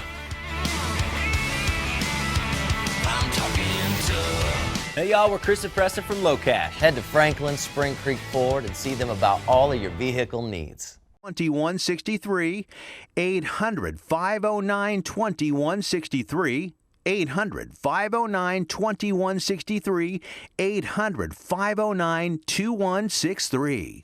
Hi, Chris Kraft for Kraft Nissan. Once again, all of you with stellar credit ratings, congratulations. And this message is not for you. All year I've been talking about our New For You program to assist good people with things in their credit. And just last week, a friend of mine came into my office worried about his own credit rating. But thanks to our New For You program, you guessed it, he drove away in a brand new Nissan Altima. We are proud of the fact that we have helped hundreds of people that were previously limited shopping little used car lots where they overpaid, got huge finance charges, and had very few choices on cars to purchase. Some of those lots may actually hurt your credit more than they could ever help. So remember, credit score under 600? Come on in. Recent bankruptcy? Come on in. Recently divorced? Come on in. Think you have a financial problem we've never heard of? Come on in to Kraft Nissan. And come see the one dealer in Tallahassee that can really help you out. Come see the cars that everyone wants at the hottest dealer in town, Kraft Nissan. And remember, if you don't see the Kraft tag on your car, you paid too much, way too much. Kraft Nissan on Mahindra Drive between Academy Sports and Costco, or visit us on the web at craftnissan.com. Need a place to watch your favorite sporting event? Hobbit American Grill, voted best wings in Tallahassee by Tally Awards 3 years in a row. Thirsty? They have the Lucky Sevens, $7 domestic pitchers after 7 p.m., 7 days a week, $7.95. Daily specials. Locally owned and operated since 1978. Hobbit American Grill keeps it local with a wide variety of locally crafted beers plus a full bar. Hobbit American Grill. 3 locations to choose from: 400 Capitol Circle Southeast, 2020 West Pensacola Street, and 5032 Capitol Circle Southwest. Visit them online at myhobbitonline.com. Broadcasting live from the Dale Earnhardt Jr. Buick GMC Cadillac Studios. This is 97.9 ESPN Radio, WTSM, Woodville, Thomasville, Tallahassee. ESPN Radio Sports Center. I'm Christine Lisi. Here's what's happening. Spurs All-Star Kawhi Leonard sidelined tonight for Game 2 of the NBA's Western Conference Finals against the Warriors because of an injured ankle. Game 2, 8 Eastern, ESPN Radio and the ESPN app, 9 Eastern on ESPN and the Watch ESPN app. Golden State forward Andre Iguodala with a knee issue questionable. San Antonio is down 1-0. The East Finals bound Celtics have the best chance, 25%, to grab the #1 overall pick in the NBA draft. Draft lottery coverage 8:30 Eastern, ESPN Radio and ESPN. The Ducks and Predators tied up at a game apiece face off in Game 3 of the NHL's West Final tonight. French Tennis Association announced 2-time champ Maria Sharapova won't get a wild card entry for this month's French Open. Want an easy way to see if you could save money on car insurance? Geico gives you 3. Call 1-800-947-AUTO. Go online to geico.com or stop by the Geico office nearest you. 3 ways you could save 15% or more. Live from the Dale Earnhardt Jr. Buick GMC Cadillac Studios in the capital city of Tallahassee, this is the Jeff Cameron Show on 97.9 ESPN Radio. Lawn Maintenance Tuesday, presented by Miller's Tree Service. Call Miller's today at 894-TREE. That's 894-8733.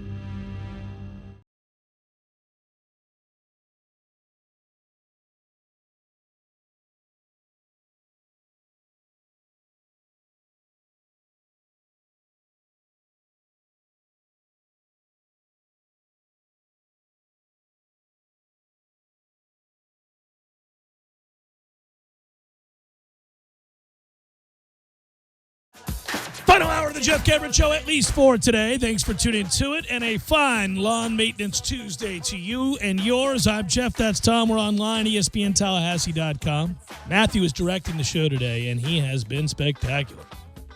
You can find us online, ESPNTallahassee.com. That's where you listen live via the streaming free. Always don't miss anything, but if you do, all 3 hours going to be posted both on iTunes and in our own audio vault. That's a good thing. It's brought to you with limited commercial interruption.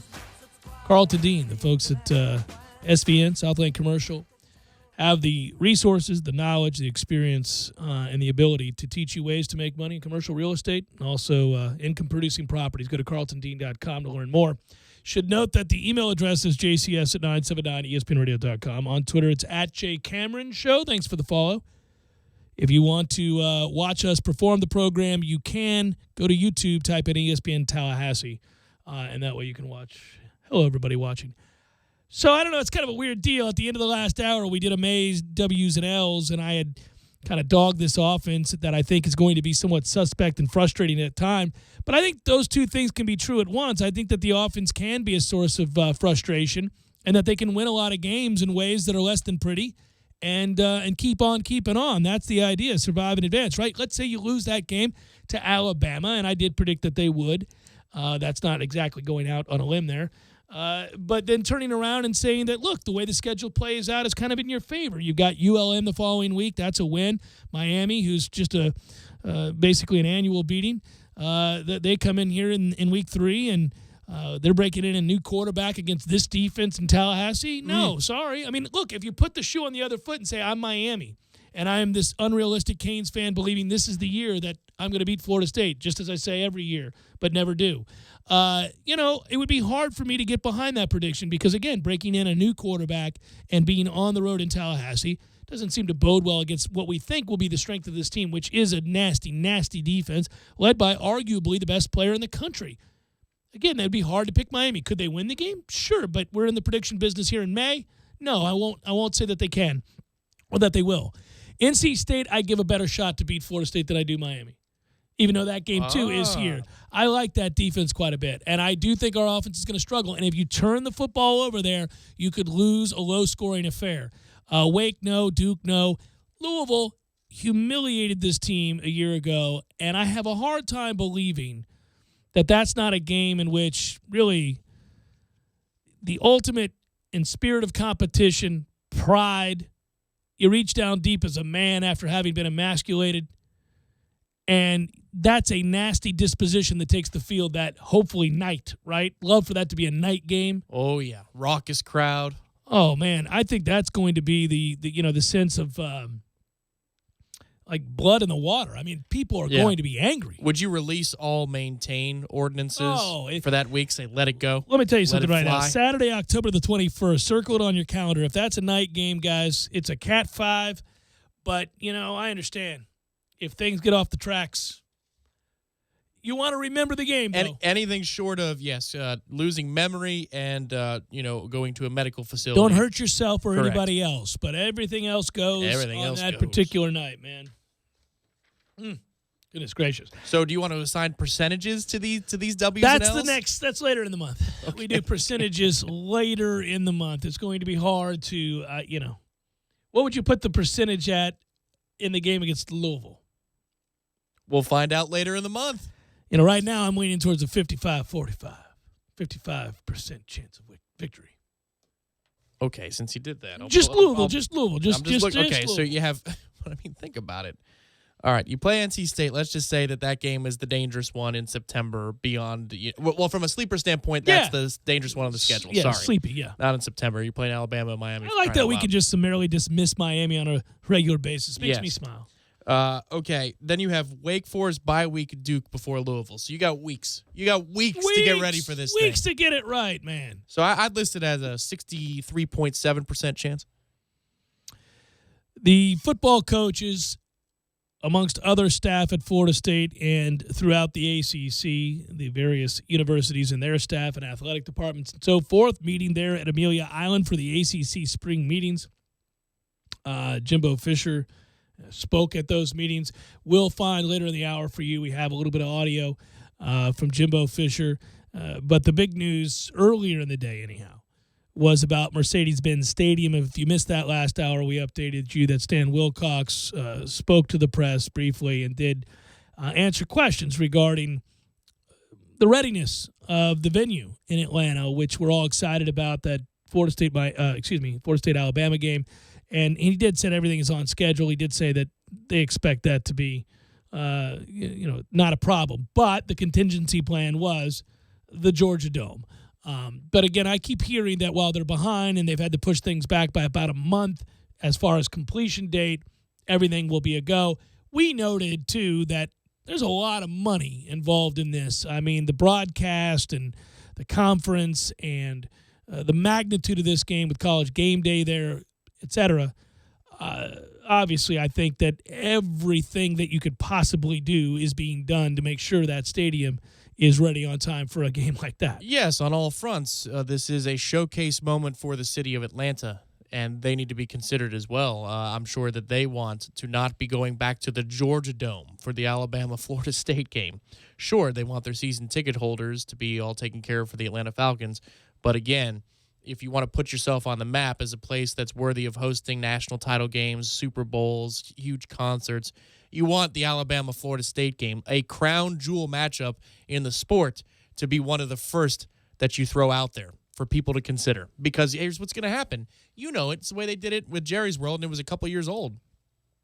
They roll out the red carpet to the media so that every word you speak about that place is how first class it is. Well, they get it. How modern it is. They get it, right? I mean, sometimes you go places, especially older venues in college football on campuses, where they really don't have to cater to your every whim because they don't care whether you come or not. There's going to be enough assembled media, depending on the size of the program and its cachet in the game, to carry the message of your particular university's greatness. But these cities and these new stadiums, they go all in like you're talking about because they understand that if you placate the media, if you make it really easy for you and I to set up our equipment, to have an uninterrupted feed, I should say, a direct line, and they have somebody who's kind of at your beck and call the way they were in Dallas, where every time we said, hey, we need this, we need that, they were like, yes, sir, no, sir, you want to take a tour? Come on, I'll show you around. Well, I've already done it twice. Okay, let's do it again.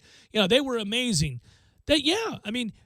We're human. I mean, you're influenced by those sorts of things. You're going to say to everybody, boy, this is first class. This is everything and more that they've described going into this game.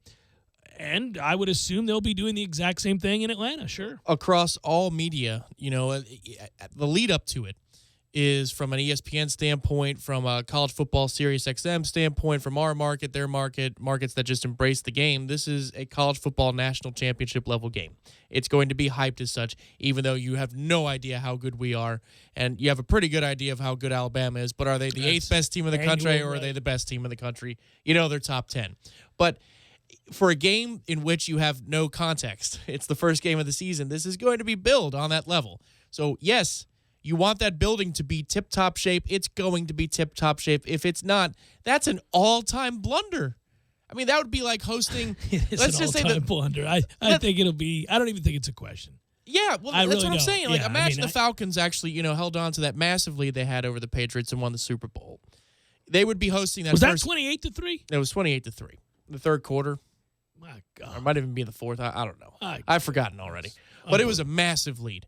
And let's just say that they had won that game when they had closed the deal where the win probabilities were 95, 96%. They'd actually done the job that 96 out of 100 teams would do. Well, then they would be hosting that Thursday night, NFL first game kickoff, and they'd be doing – you're not going to miss that type of game. This is what it's like in college football. That's why these games that are neutral site between two top-tier programs are so amazing for the sport. That and the playoff combined have done so much for college football's exposure. You can't screw this up. You can't. You can't possibly screw this up. Well, I mean, you could. I mean, the incompetence that runs rampant in cities across this country is well known. I mean, I could see them screwing this up. I just think it's, like you are saying, highly, highly unlikely. So I haven't really worried about it.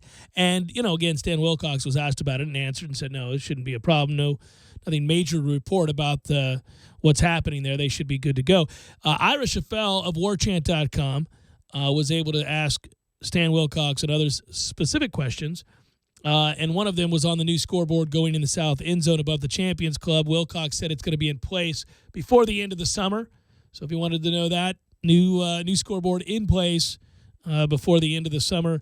And then also about the memo that ACC Commissioner John Swofford sent to the league schools recently, which assured them that ESPN still has the intention of coming through with a linear ACC cable television channel, which, again, I don't feel like that's going to happen, Tom. I don't know about you. I don't feel like that's going to happen. He said it wasn't really necessary. He said the schools are confident because they've been getting updates through the process that everything is still a go. He also insinuated that there is info that they've been told by ESPN, which hasn't been made public, which gives them that confidence. We're very confident with the direction that they're taking. The only way this works is if it's a repurposing of an existing channel. Well, right, and they have one. I mean, well, they have a couple. Actually, they have remember ESPN Classic? Yeah, is that still a channel? I don't know. It's not in HD if it is. No. I don't ever come across it. I wonder if that's still even a channel. But you have ESPN News that you don't Wouldn't use. that be just like the damn ACC? Hey, welcome into your low-def crap hole. Here you go. Enjoy the games. There's no way that would happen. But there's ESPN News that they don't utilize. There's ESPNU, which they put the radio stuff on and replays of old games during I always the day. feel like ESPN News is that one dude who took a cheap shot at Jameis and the way that he talked. That guy just lives there. Oh, Zubin Mehenti? All he does is sit there like giving you updates and interviewing people like me for no reason. Well, apparently at $20,000 a year because he made the cut. Yeah, I've been on with Zubin like 3 times, and we're talking about nothing. I'm like, why am I being called to be on with Zubin? It's like we don't have anything to talk about. But, I mean, think about it. I know this is getting maybe too macro for today's discussion, but they rolled out the TV lineup starting in January of next year. And it sucks. It looks like they need programming. They probably shouldn't have said that. They could use some stuff, They could use some content. They could use the Jeff Cameron Show. We'd bring some ratings and some controversy. They noted that it's very confident that the direction they're moving in pleases one John Swofford. All right, John. I'll wave that ACC flag, buddy. I just don't know about the station. And they talked about the arms race in college football, so I guess Ira will update us on that later. We have audio from Jimbo Fisher when we come back. Jeff Cameron Show, 97.9 ESPN Radio.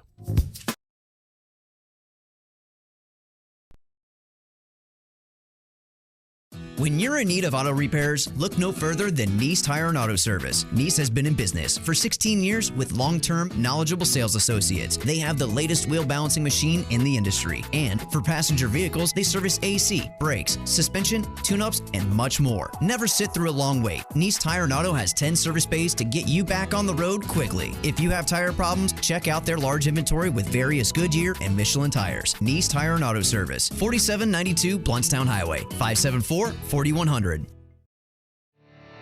You can tell a lot about a tractor by its warranty. That's why Mahindra makes the toughest tractors on earth. With steel, not plastic, backed by the industry's best limited powertrain warranty, period. Not 5 years, not 6 years, but a full 7 years on select models.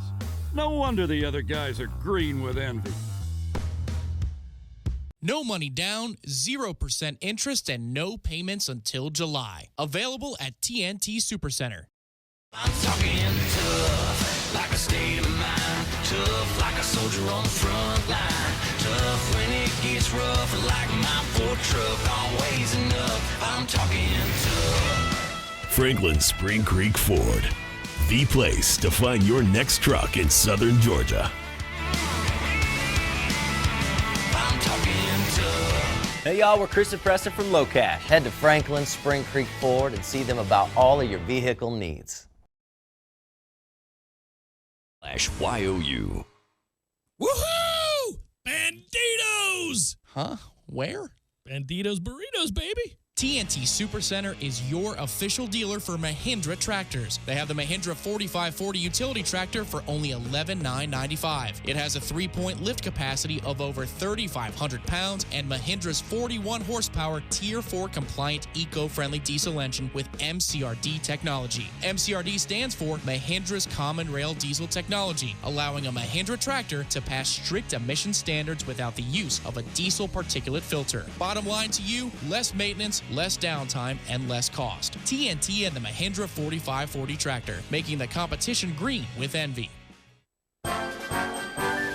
Parker Brothers Roofing says don't play games with your roof. Protect your home and your family.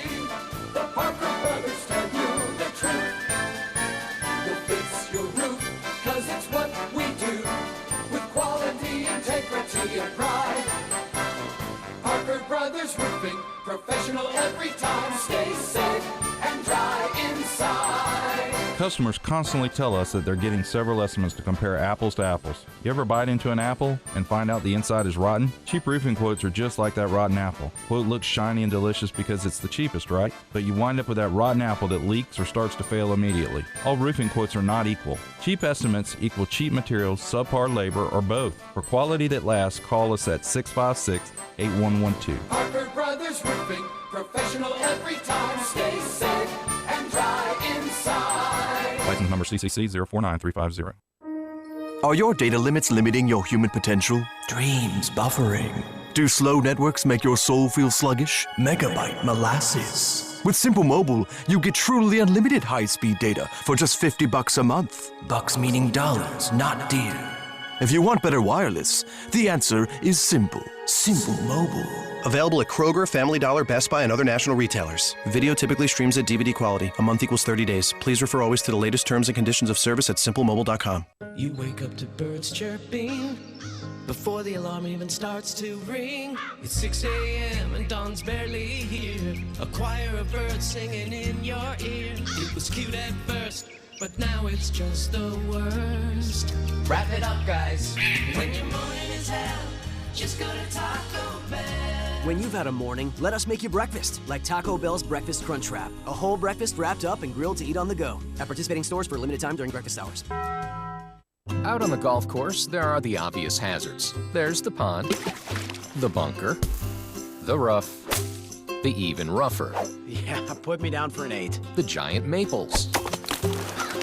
The row of houses out of bounds on the right. The angry flock of geese who've surrounded your ball. Even the occasional groundskeeper you had no clue was there. But if you think you found every possible hazard out there, think again. The hazard you missed could actually be a killer. It's the spot on your skin, the one that could be skin cancer. Fact is, if you're a man over 50, you're in a group most likely to develop skin cancer, including melanoma, the kind that kills one person every hour. 1 in 5 Americans is likely to develop a form of skin cancer during their lifetime. That's why your best shot is to check for a spot. It's easy. Follow through and check your skin. It could be the save of a lifetime.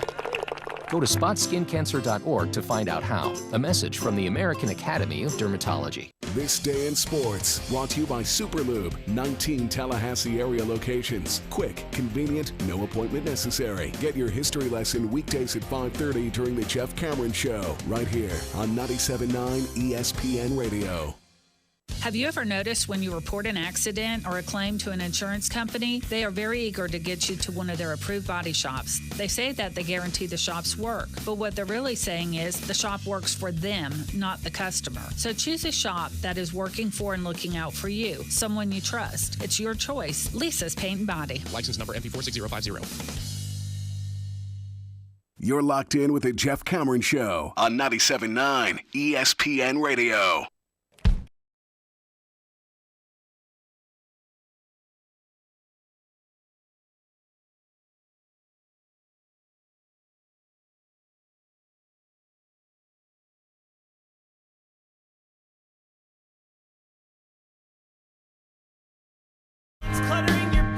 All right, so I told you a lie. not intentionally. I told you we were going to bring you audio from Jimbo Fisher over at Amelia Island in the ACC meetings. but I'm not going to play the audio because it's not any good. Well, here's the deal. There's just not a lot to uncover with what he had to say. He kind of reiterated some things. There was nothing that was new, no more interesting talking points that haven't been gone over in the past, and nothing that was revelatory. Like you didn't learn anything new about anything, really, any of the issues, whether it was targeting, whether it was red shirts, whether it was – because, he had talked about just kind of getting rid of that altogether, and, you give guys 5 years to play 4. And 5 to play 5. 5 to play 5, excuse me. And but he said that didn't. The other coaches didn't seem to be in line with that thinking, and let it go. As we reviewed it on the fly during the break, the one thing that stood out to me was he didn't really feel like talking about support staffs. Jimbo, he was asked the question a couple of times by He said Ira. you have to define what that is and what counts and what doesn't count. He phrased it differently, but anyhow, that's what he meant. And he's talking about, well, you do have to define your terms. I say that all the time, and I think that's an area the NCAA is going to have to decide here sooner or later, probably sooner, what counts as far as support staff. Well, I think what was interesting is Ira follows up and he says, well, there was a report out there about how the NCAA can't, apples to apples, oranges to oranges count, and Jimbo didn't even want to go down that road for a myriad of reasons. But I believe one of those might be because in the support staff game, we're up there. We're up there. Yeah. Well, we continue to grow, and he gets what he wants. We've talked so much about this. I mean, this was a topic a week ago, 2 weeks ago, regarding the arms race, right? And what seems to be, the pressing issues surrounding the game and what can be done about it and what the future of college football is going to look like. And we talked about the extra bodies and the advantages that certain programs have in their efforts to build facilities. For example, there's the athletics arm race. How and why Clemson is spending more than $128 million on new facilities. That was an article written in August of 2016 in the Post and Courier. If you read that article, you'll read the idea that Clemson recognized that they wanted to be comprehensive in their efforts to succeed, and in that area they needed a huge upgrade in facilities, and they got it. And they went for first-class trend setting, and now everybody in the ACC is sort of chasing that. And that's true, really, of all of the conferences, all the Power 5 conferences and the teams that are competing at the highest level.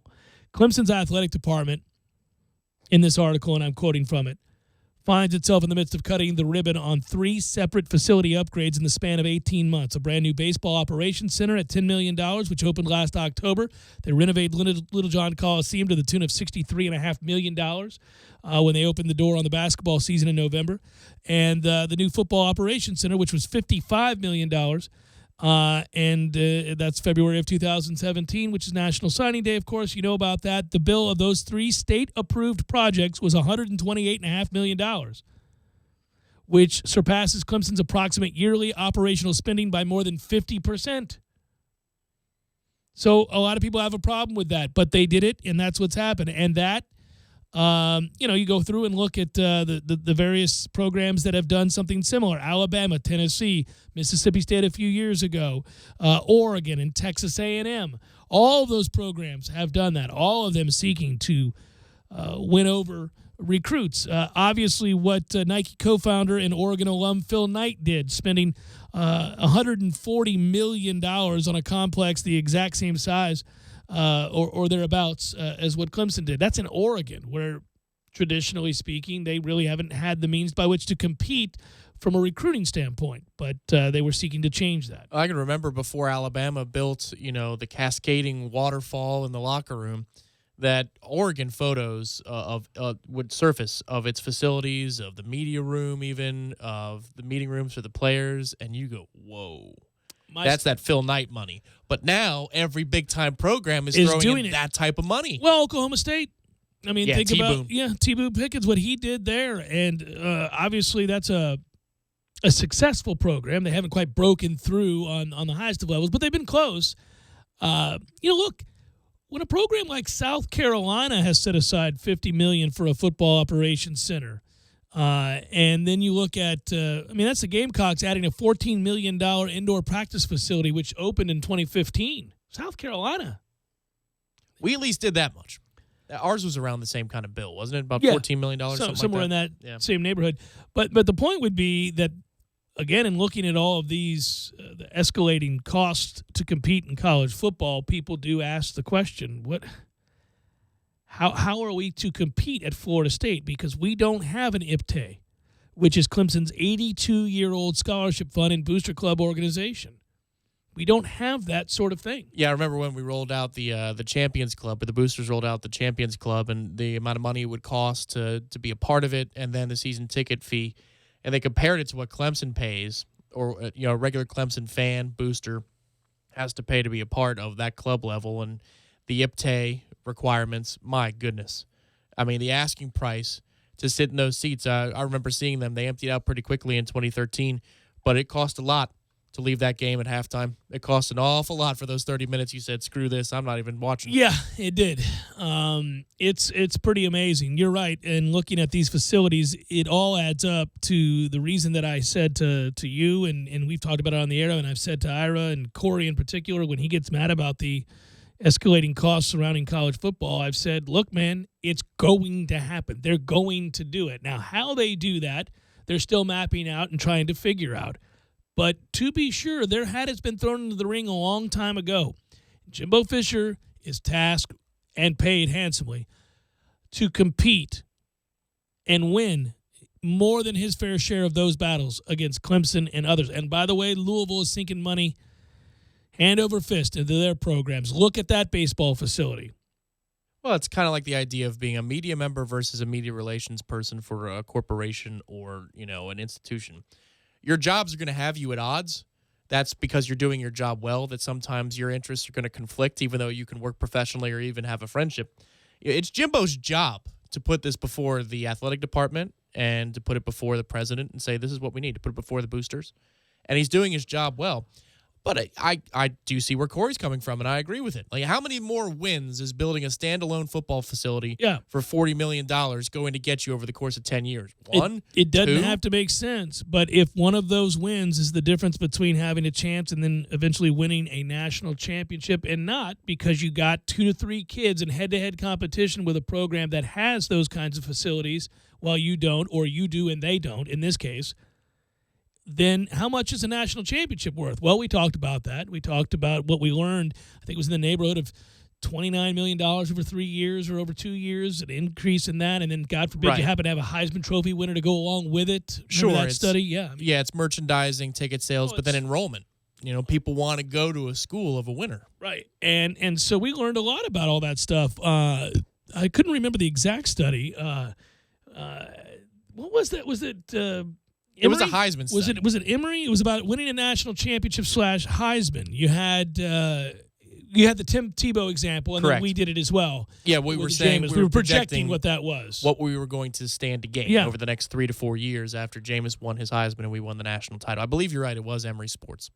But it was somewhere in the $20+ million. And if you're Alabama and you got a shot at that every year. You're more than paying for all those facility upgrades, buddy. This is true. The problem is that we don't have the endowed yet, and we don't have that 50-year head start that most of these institutions had. That's where we say at some point you will not be able to say yes. And then at that point, does your head coach go somewhere else where they always say yes? Well, there are only a few of those jobs left. And what I think is going to be interesting, it's going to be a fun span of time monitoring this program, which is set up to be pretty good for the foreseeable future. But, each of the last few years, there's been a case, or 2 years, it's been a case where a particular school, LSU in this case, has come after your head coach. But, last year was not a banner year for Florida State. We'll see what this year is. If it's not a banner year, again, how do we continue to field those kinds of calls, and what does that look like? And will his opportunity to be able to look at these other places in which they always say yes even be on the plate?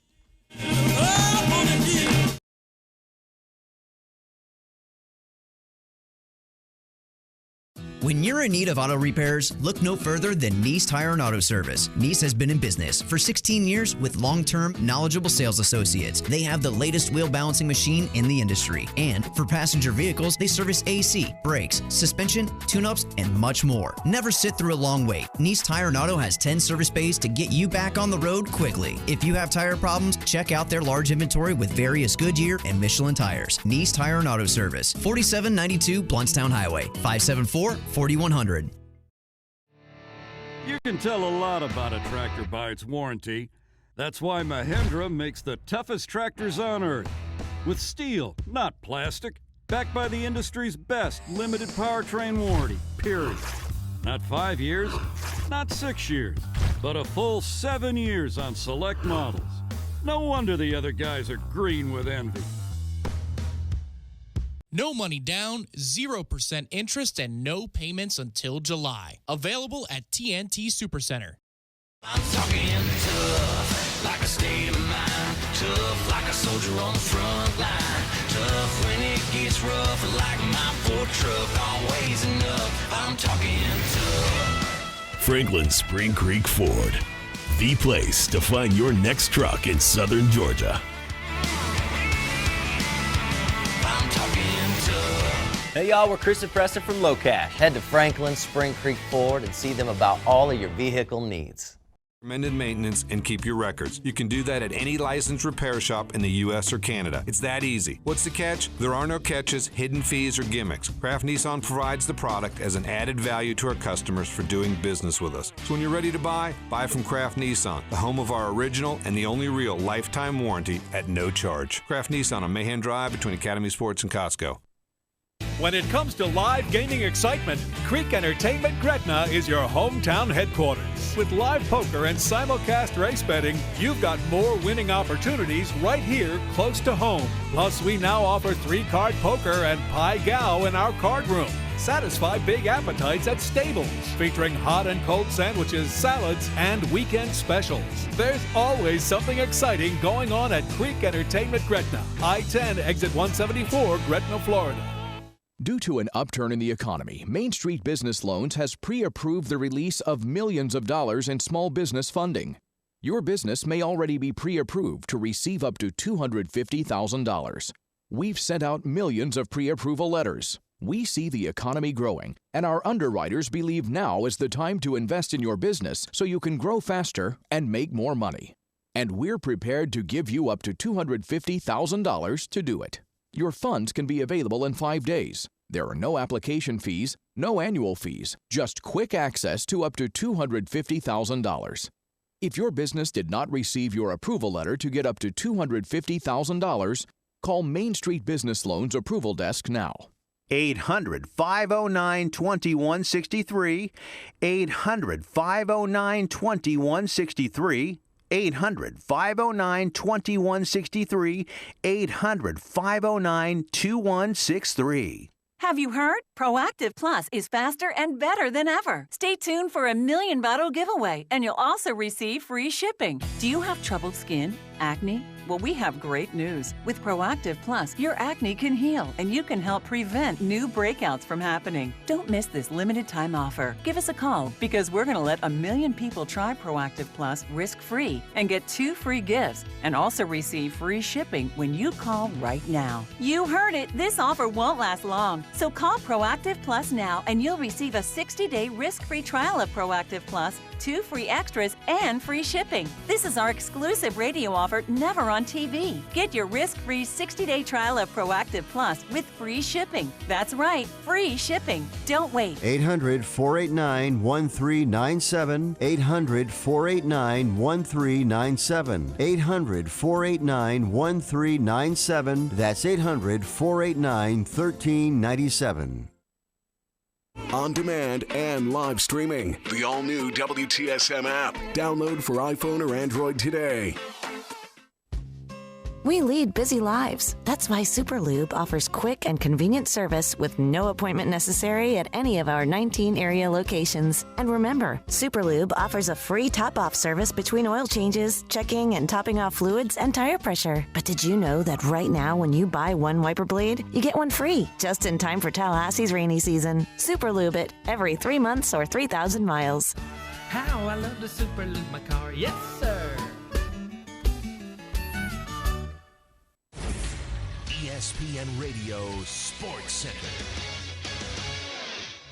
I'm Christine Lisi. Here's what's happening. Spurs All-Star Kawhi Leonard sidelined tonight for Game 2 of the NBA's Western Conference Finals against the Warriors because of an injured ankle. Game 2, 8 Eastern, ESPN Radio and the ESPN app, 9 Eastern on ESPN and the Watch ESPN app. Golden State forward Andre Iguodala with a knee issue questionable. San Antonio is down 1-0. The East Finals-bound Celtics have the best chance, 25%, to grab the number 1 overall pick in the NBA draft. Draft lottery coverage 8:30 Eastern, ESPN Radio and ESPN. The Ducks and Predators tied up at a game apiece face off in Game 3 of the NHL's West Final tonight. French Tennis Association announced two-time champ Maria Sharapova won't get a wildcard entry for this month's French Open. Want an easy way to see if you could save money on car insurance? Geico gives you 3. Call 1-800-947-AUTO. Go online to geico.com or stop by the Geico office nearest you. 3 ways you could save 15% or more. Live from the Dale Earnhardt Jr. Buick GMC Cadillac Studios in the capital city of Tallahassee, this is the Jeff Cameron Show on 97.9 ESPN Radio. Lawn Maintenance Tuesday, presented by Miller's Tree Service. Call Miller's today at 894-TREE. That's 894-8733.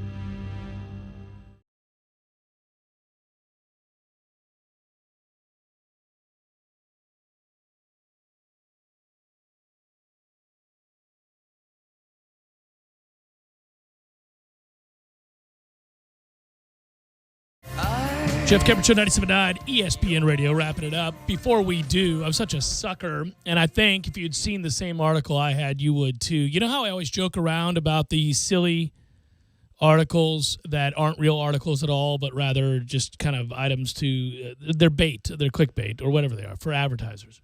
They make up these headlines. If you like this, you might also like this. And then it's something silly. It's not a real story.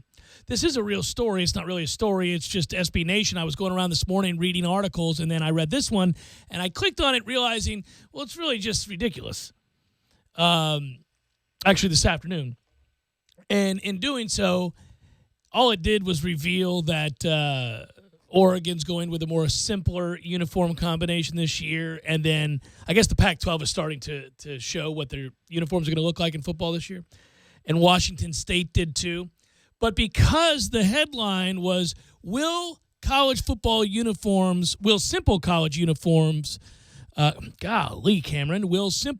football uniforms be the trend for 2017? After years of flashy, weird, and complicated clean designs might be the new thing. So I clicked on that empty, vapid, silly story because it involved uniforms, and I'm a man. And as a man, if you write a story and include the word uniforms in it, I'm going to click on it. It could just say, hey, this is what Penn State's uniform looks like. And I'll go, ooh. And I'll click on it, even though I've seen Penn State for years and know exactly what their uniform looks like. Same as it ever was. That's right. It won't make a difference. You could just say, this is me talking about how much I love uniforms. That sounds like a good story. Let me click on it. I do it every time. This story had nothing to say. It's by Morgan Moriarty. It has nothing to say about anything other than for a stretch of time from 2010 to up till last year, the trend from Nike was, everything from combat uniforms to the wild colors and everything else, and that it seems like maybe college football this year is going to see a return to a more traditional uniform. It's a nothing middle of May story for a website that's like, we got to have something. Go with the uniform story, Dale. All those idiots will click it. Okay. And I'm one of them. So you just told me it's a nothing story. It is. But immediately I think, okay, so does that mean we get white numbers back for our garnet uniforms? Right. I did the same thing. I saw that and I went, well, how simple? Are we going real old school here? Like, What do we got? And then I started looking. Our practice uniform becomes our actual uniform? Simple? Which looks like Alabama's uniform. I mean, I love our practice uniforms, but they look just like Alabama's uniform. I feel like they capture the true garnet more than the actual home uniform does. Well, that's the thing that you like most about that is the garnet. You're on a quest that can never be fulfilled. Then you have, well, unless I get the position where I can determine the color. But yes, I think even then you'd be like, that's still a little off. It would be you would just sit around looking at those uniforms, going, I can't tell anymore. I would make the Knoll Nation proud with how much I cared about how those uniforms appeared and the color of garnet. Well, I don't doubt that, Tom, and you and I have a similar view on the garnet that should be worn in the uniforms in general. Neither of us was nearly as apoplectic. Yeah, you can speak, Jeff. We spent little time with the kind of consternation that our fans felt. And I laughed for, I don't know, months, just as you did, at the amount of responses that we got about when the uniforms were revealed. Oh, and the logo. Well, the logo was the big one.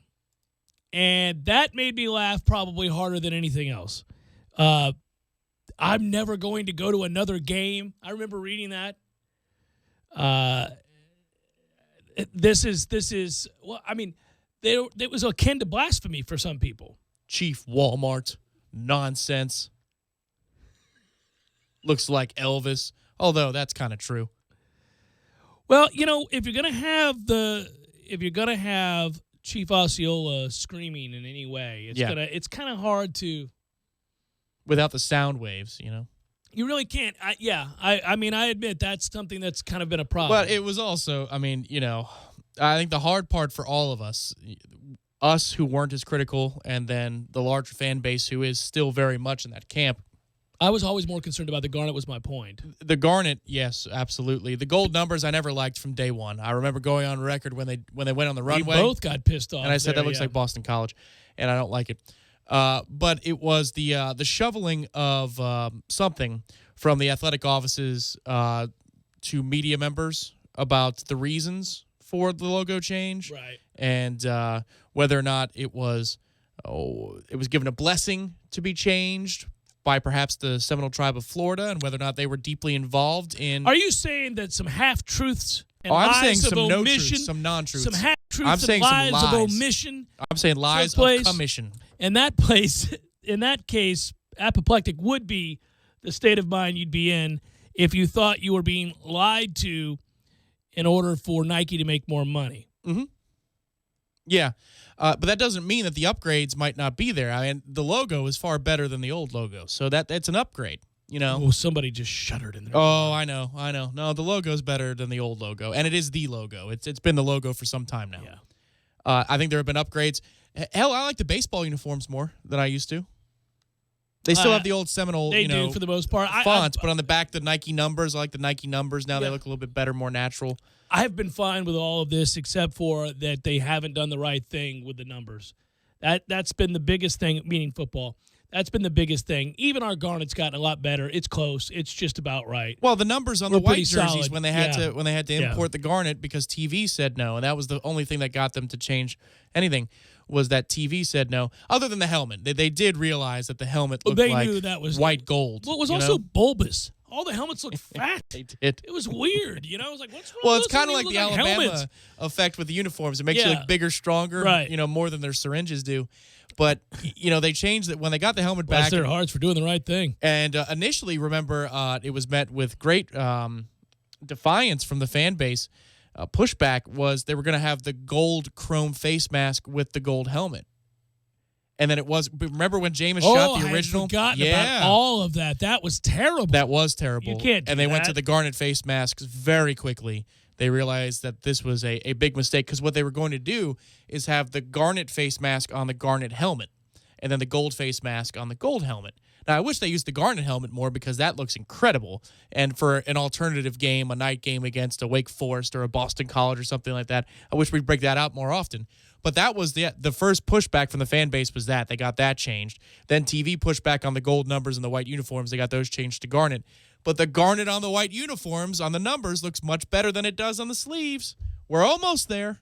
Why do you think that is? Why do you think? I thought about it while you were talking. I'm thinking every time we see those practice uniforms, we both say the same thing, whether we're in person or we see a picture on our computer screen. We're both like, there it is. That's the one you want.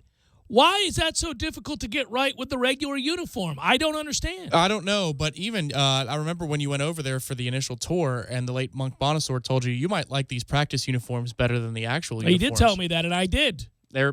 Because they're slick. They're minimalist. They're badass. Like that fake article was talking about. Well, yeah. Well, it's not a fake article. It's an article. It's just it's a nothing article. It's an article that I clicked on, though. They got me, and yeah.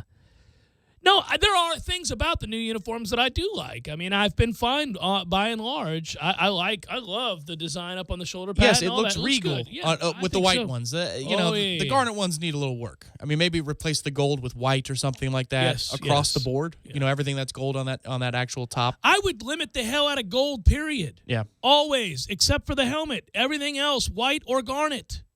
There is no mistaking that when we host a primetime game here at Doak Campbell Stadium and the guys are, but I still think we look good. I would say that when we sweat, those bad boys turn Virginia Tech purple. Not as bad as they used to. When you go in the stands, it's not as bad. When you sit there and you watch the game live with your own eyes, it's not as bad. But, if you see the TV replays, it looks awfully purple. I don't know what kind of garnet that is. You're obsessed. Yeah, that's a problem. Well, they've never had it right because if you go back into the 90s, they're red. Oh, they're red. I mean, they're red. They're Louisville Cardinal red. My point is this is a lot better than those days. Maybe that's what I'm remembering. Maybe it's just kind of like, well, I mean, what are we supposed to be I think the hard part is most people agree that in 2012 and 2013, not just the 2013 season, I'm talking the 2012 season too, we really hit this amazing sweet spot for our uniforms. Because if you recall, in the late 2000s when I'm an undergrad, they didn't even have patched numbers until the tail end of that decade. Right. We were one of the last teams in the country with holes in their uniforms with their numbers. I mean, it was just disgusting. We got to go back to half shirts.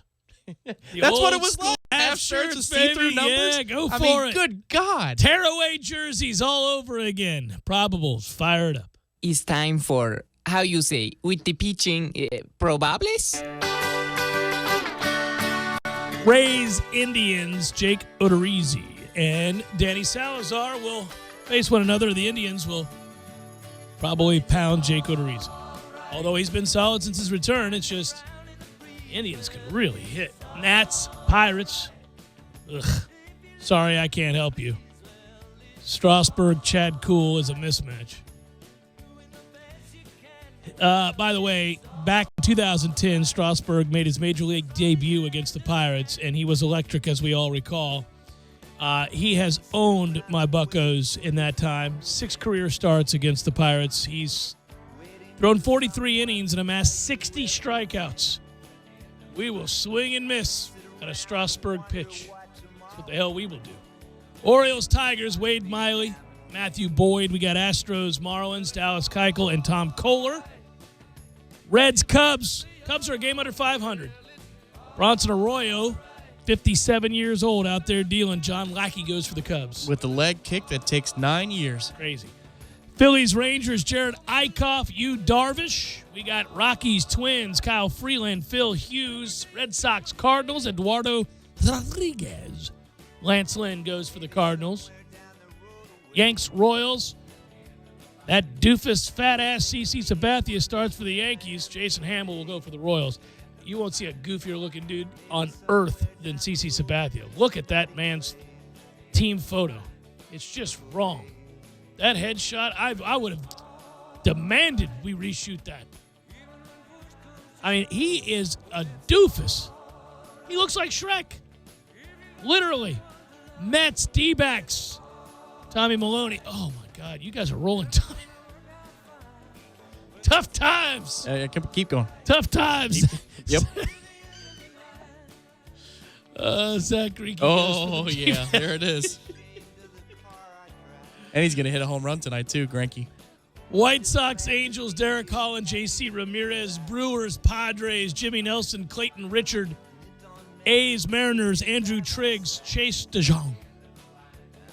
And Dodgers, Giants, we got Rich Hill and Ty Blatch. And that's a look at those that shall reside on the boat.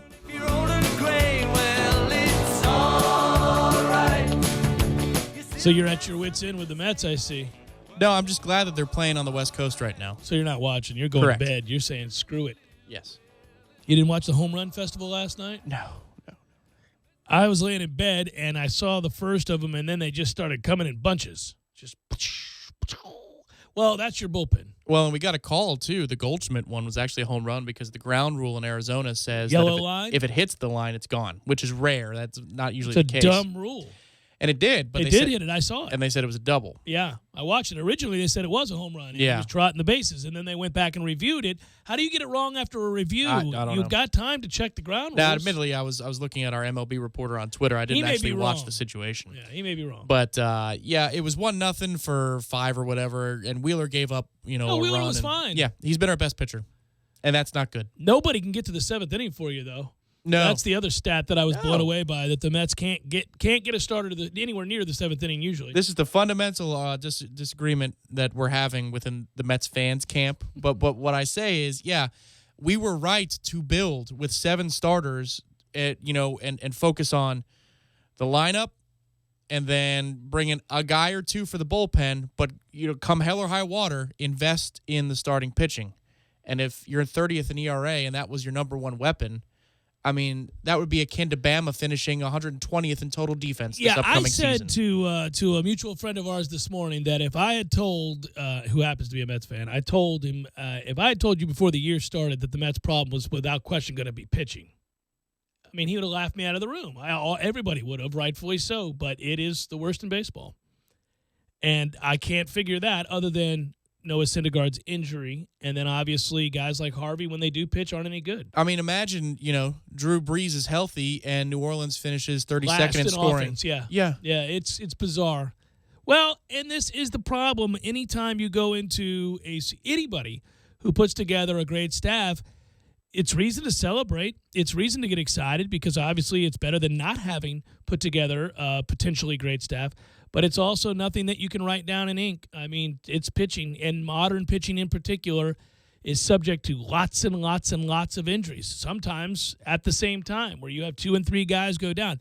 The best thing the Mets have going for him is that Michael Conforto is a top 25 player under the age of 25. He's a superstar in the making, and now that he's figured it out and adjusted to the adjustment, you got that going for you. He's your only non-swing and miss guy in your lineup. Well, the outside of last night too, offense has not been the problem. No, that's the funny score. thing Yeah. is they can score. They can score runs. That lineup has been as dynamic as I thought it would be, and there are a lot of fill-in type players that have littered the lineup, and it hasn't mattered. We match up against lefties, we match up against righties.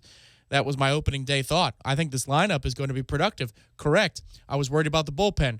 I thought we need a piece at the deadline. Correct. But I didn't think we'd have to use them for 3-4 innings every single night. And I also think that you could have a good bullpen if you need them 3-4 innings a night. You're not going to get much out of them. Well, that's the other problem too, is that when you look at a team on paper, I mean, sometimes obviously this early in a year you'll see some numbers that are outliers that will return to the norm, and I do think that if you should get better, obviously, in your starting rotation as guys get healthier and better. Harvey's got to pitch, right? If he's not hurt, he'll be better. He's got stuff. Is his MPH still way down? No.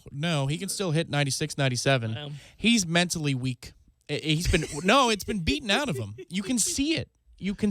Well, and when it he probably first doesn't came up, break your heart. It doesn't. When he first came up, he was kicking ass, taking names, and he'd stare a hole right through you. Now he's hemming and hawing, looking to the upper deck. I've disappointed the fans. Well, they're booing me. Oh, he didn't like the fans in the first place. You watched San Antonio Golden State tonight? The first 10 minutes. I was going to say. And see how it goes. It can't possibly be a game like the way it turned out to be when San Antonio beat Houston in Houston like a drum without Kawhi Leonard. That won't happen against Golden State. They've got their attention, etc. Impossible. Yes, because even if you think about it, they're up 23 in the third quarter. And you can sense it within 3 minutes after, Kawhi goes down. Golden State responds such that they're going to win the game. And to San Antonio's credit, Pop pulls another one out of his derriere, and they find a way to be up 3 points with a minute and a half to go. and it was the third chance attempt for Curry to hit that three and tie the game. That changed everything about that game. Well, I'll just say he's an incredible coach. We certainly know that. But what you're left to do now is Anaheim, Nashville. Ugh, I can't do that either. It's 8 o'clock. At least it's at a reasonable hour, buddy, and it's a series that's tied at a game apiece. Yeah, I know. That's hard. I'm watching the hockey You're watching tonight. the hockey I'm that watching I'm the not hockey tonight, and you're not watching the hockey. No. Come on, Nashville. Woo! Those friggin' fans. Good work out of you, sir. Good work, Matthew. Take care, everybody. Have a great night. Enjoy your evening. We'll talk to you tomorrow.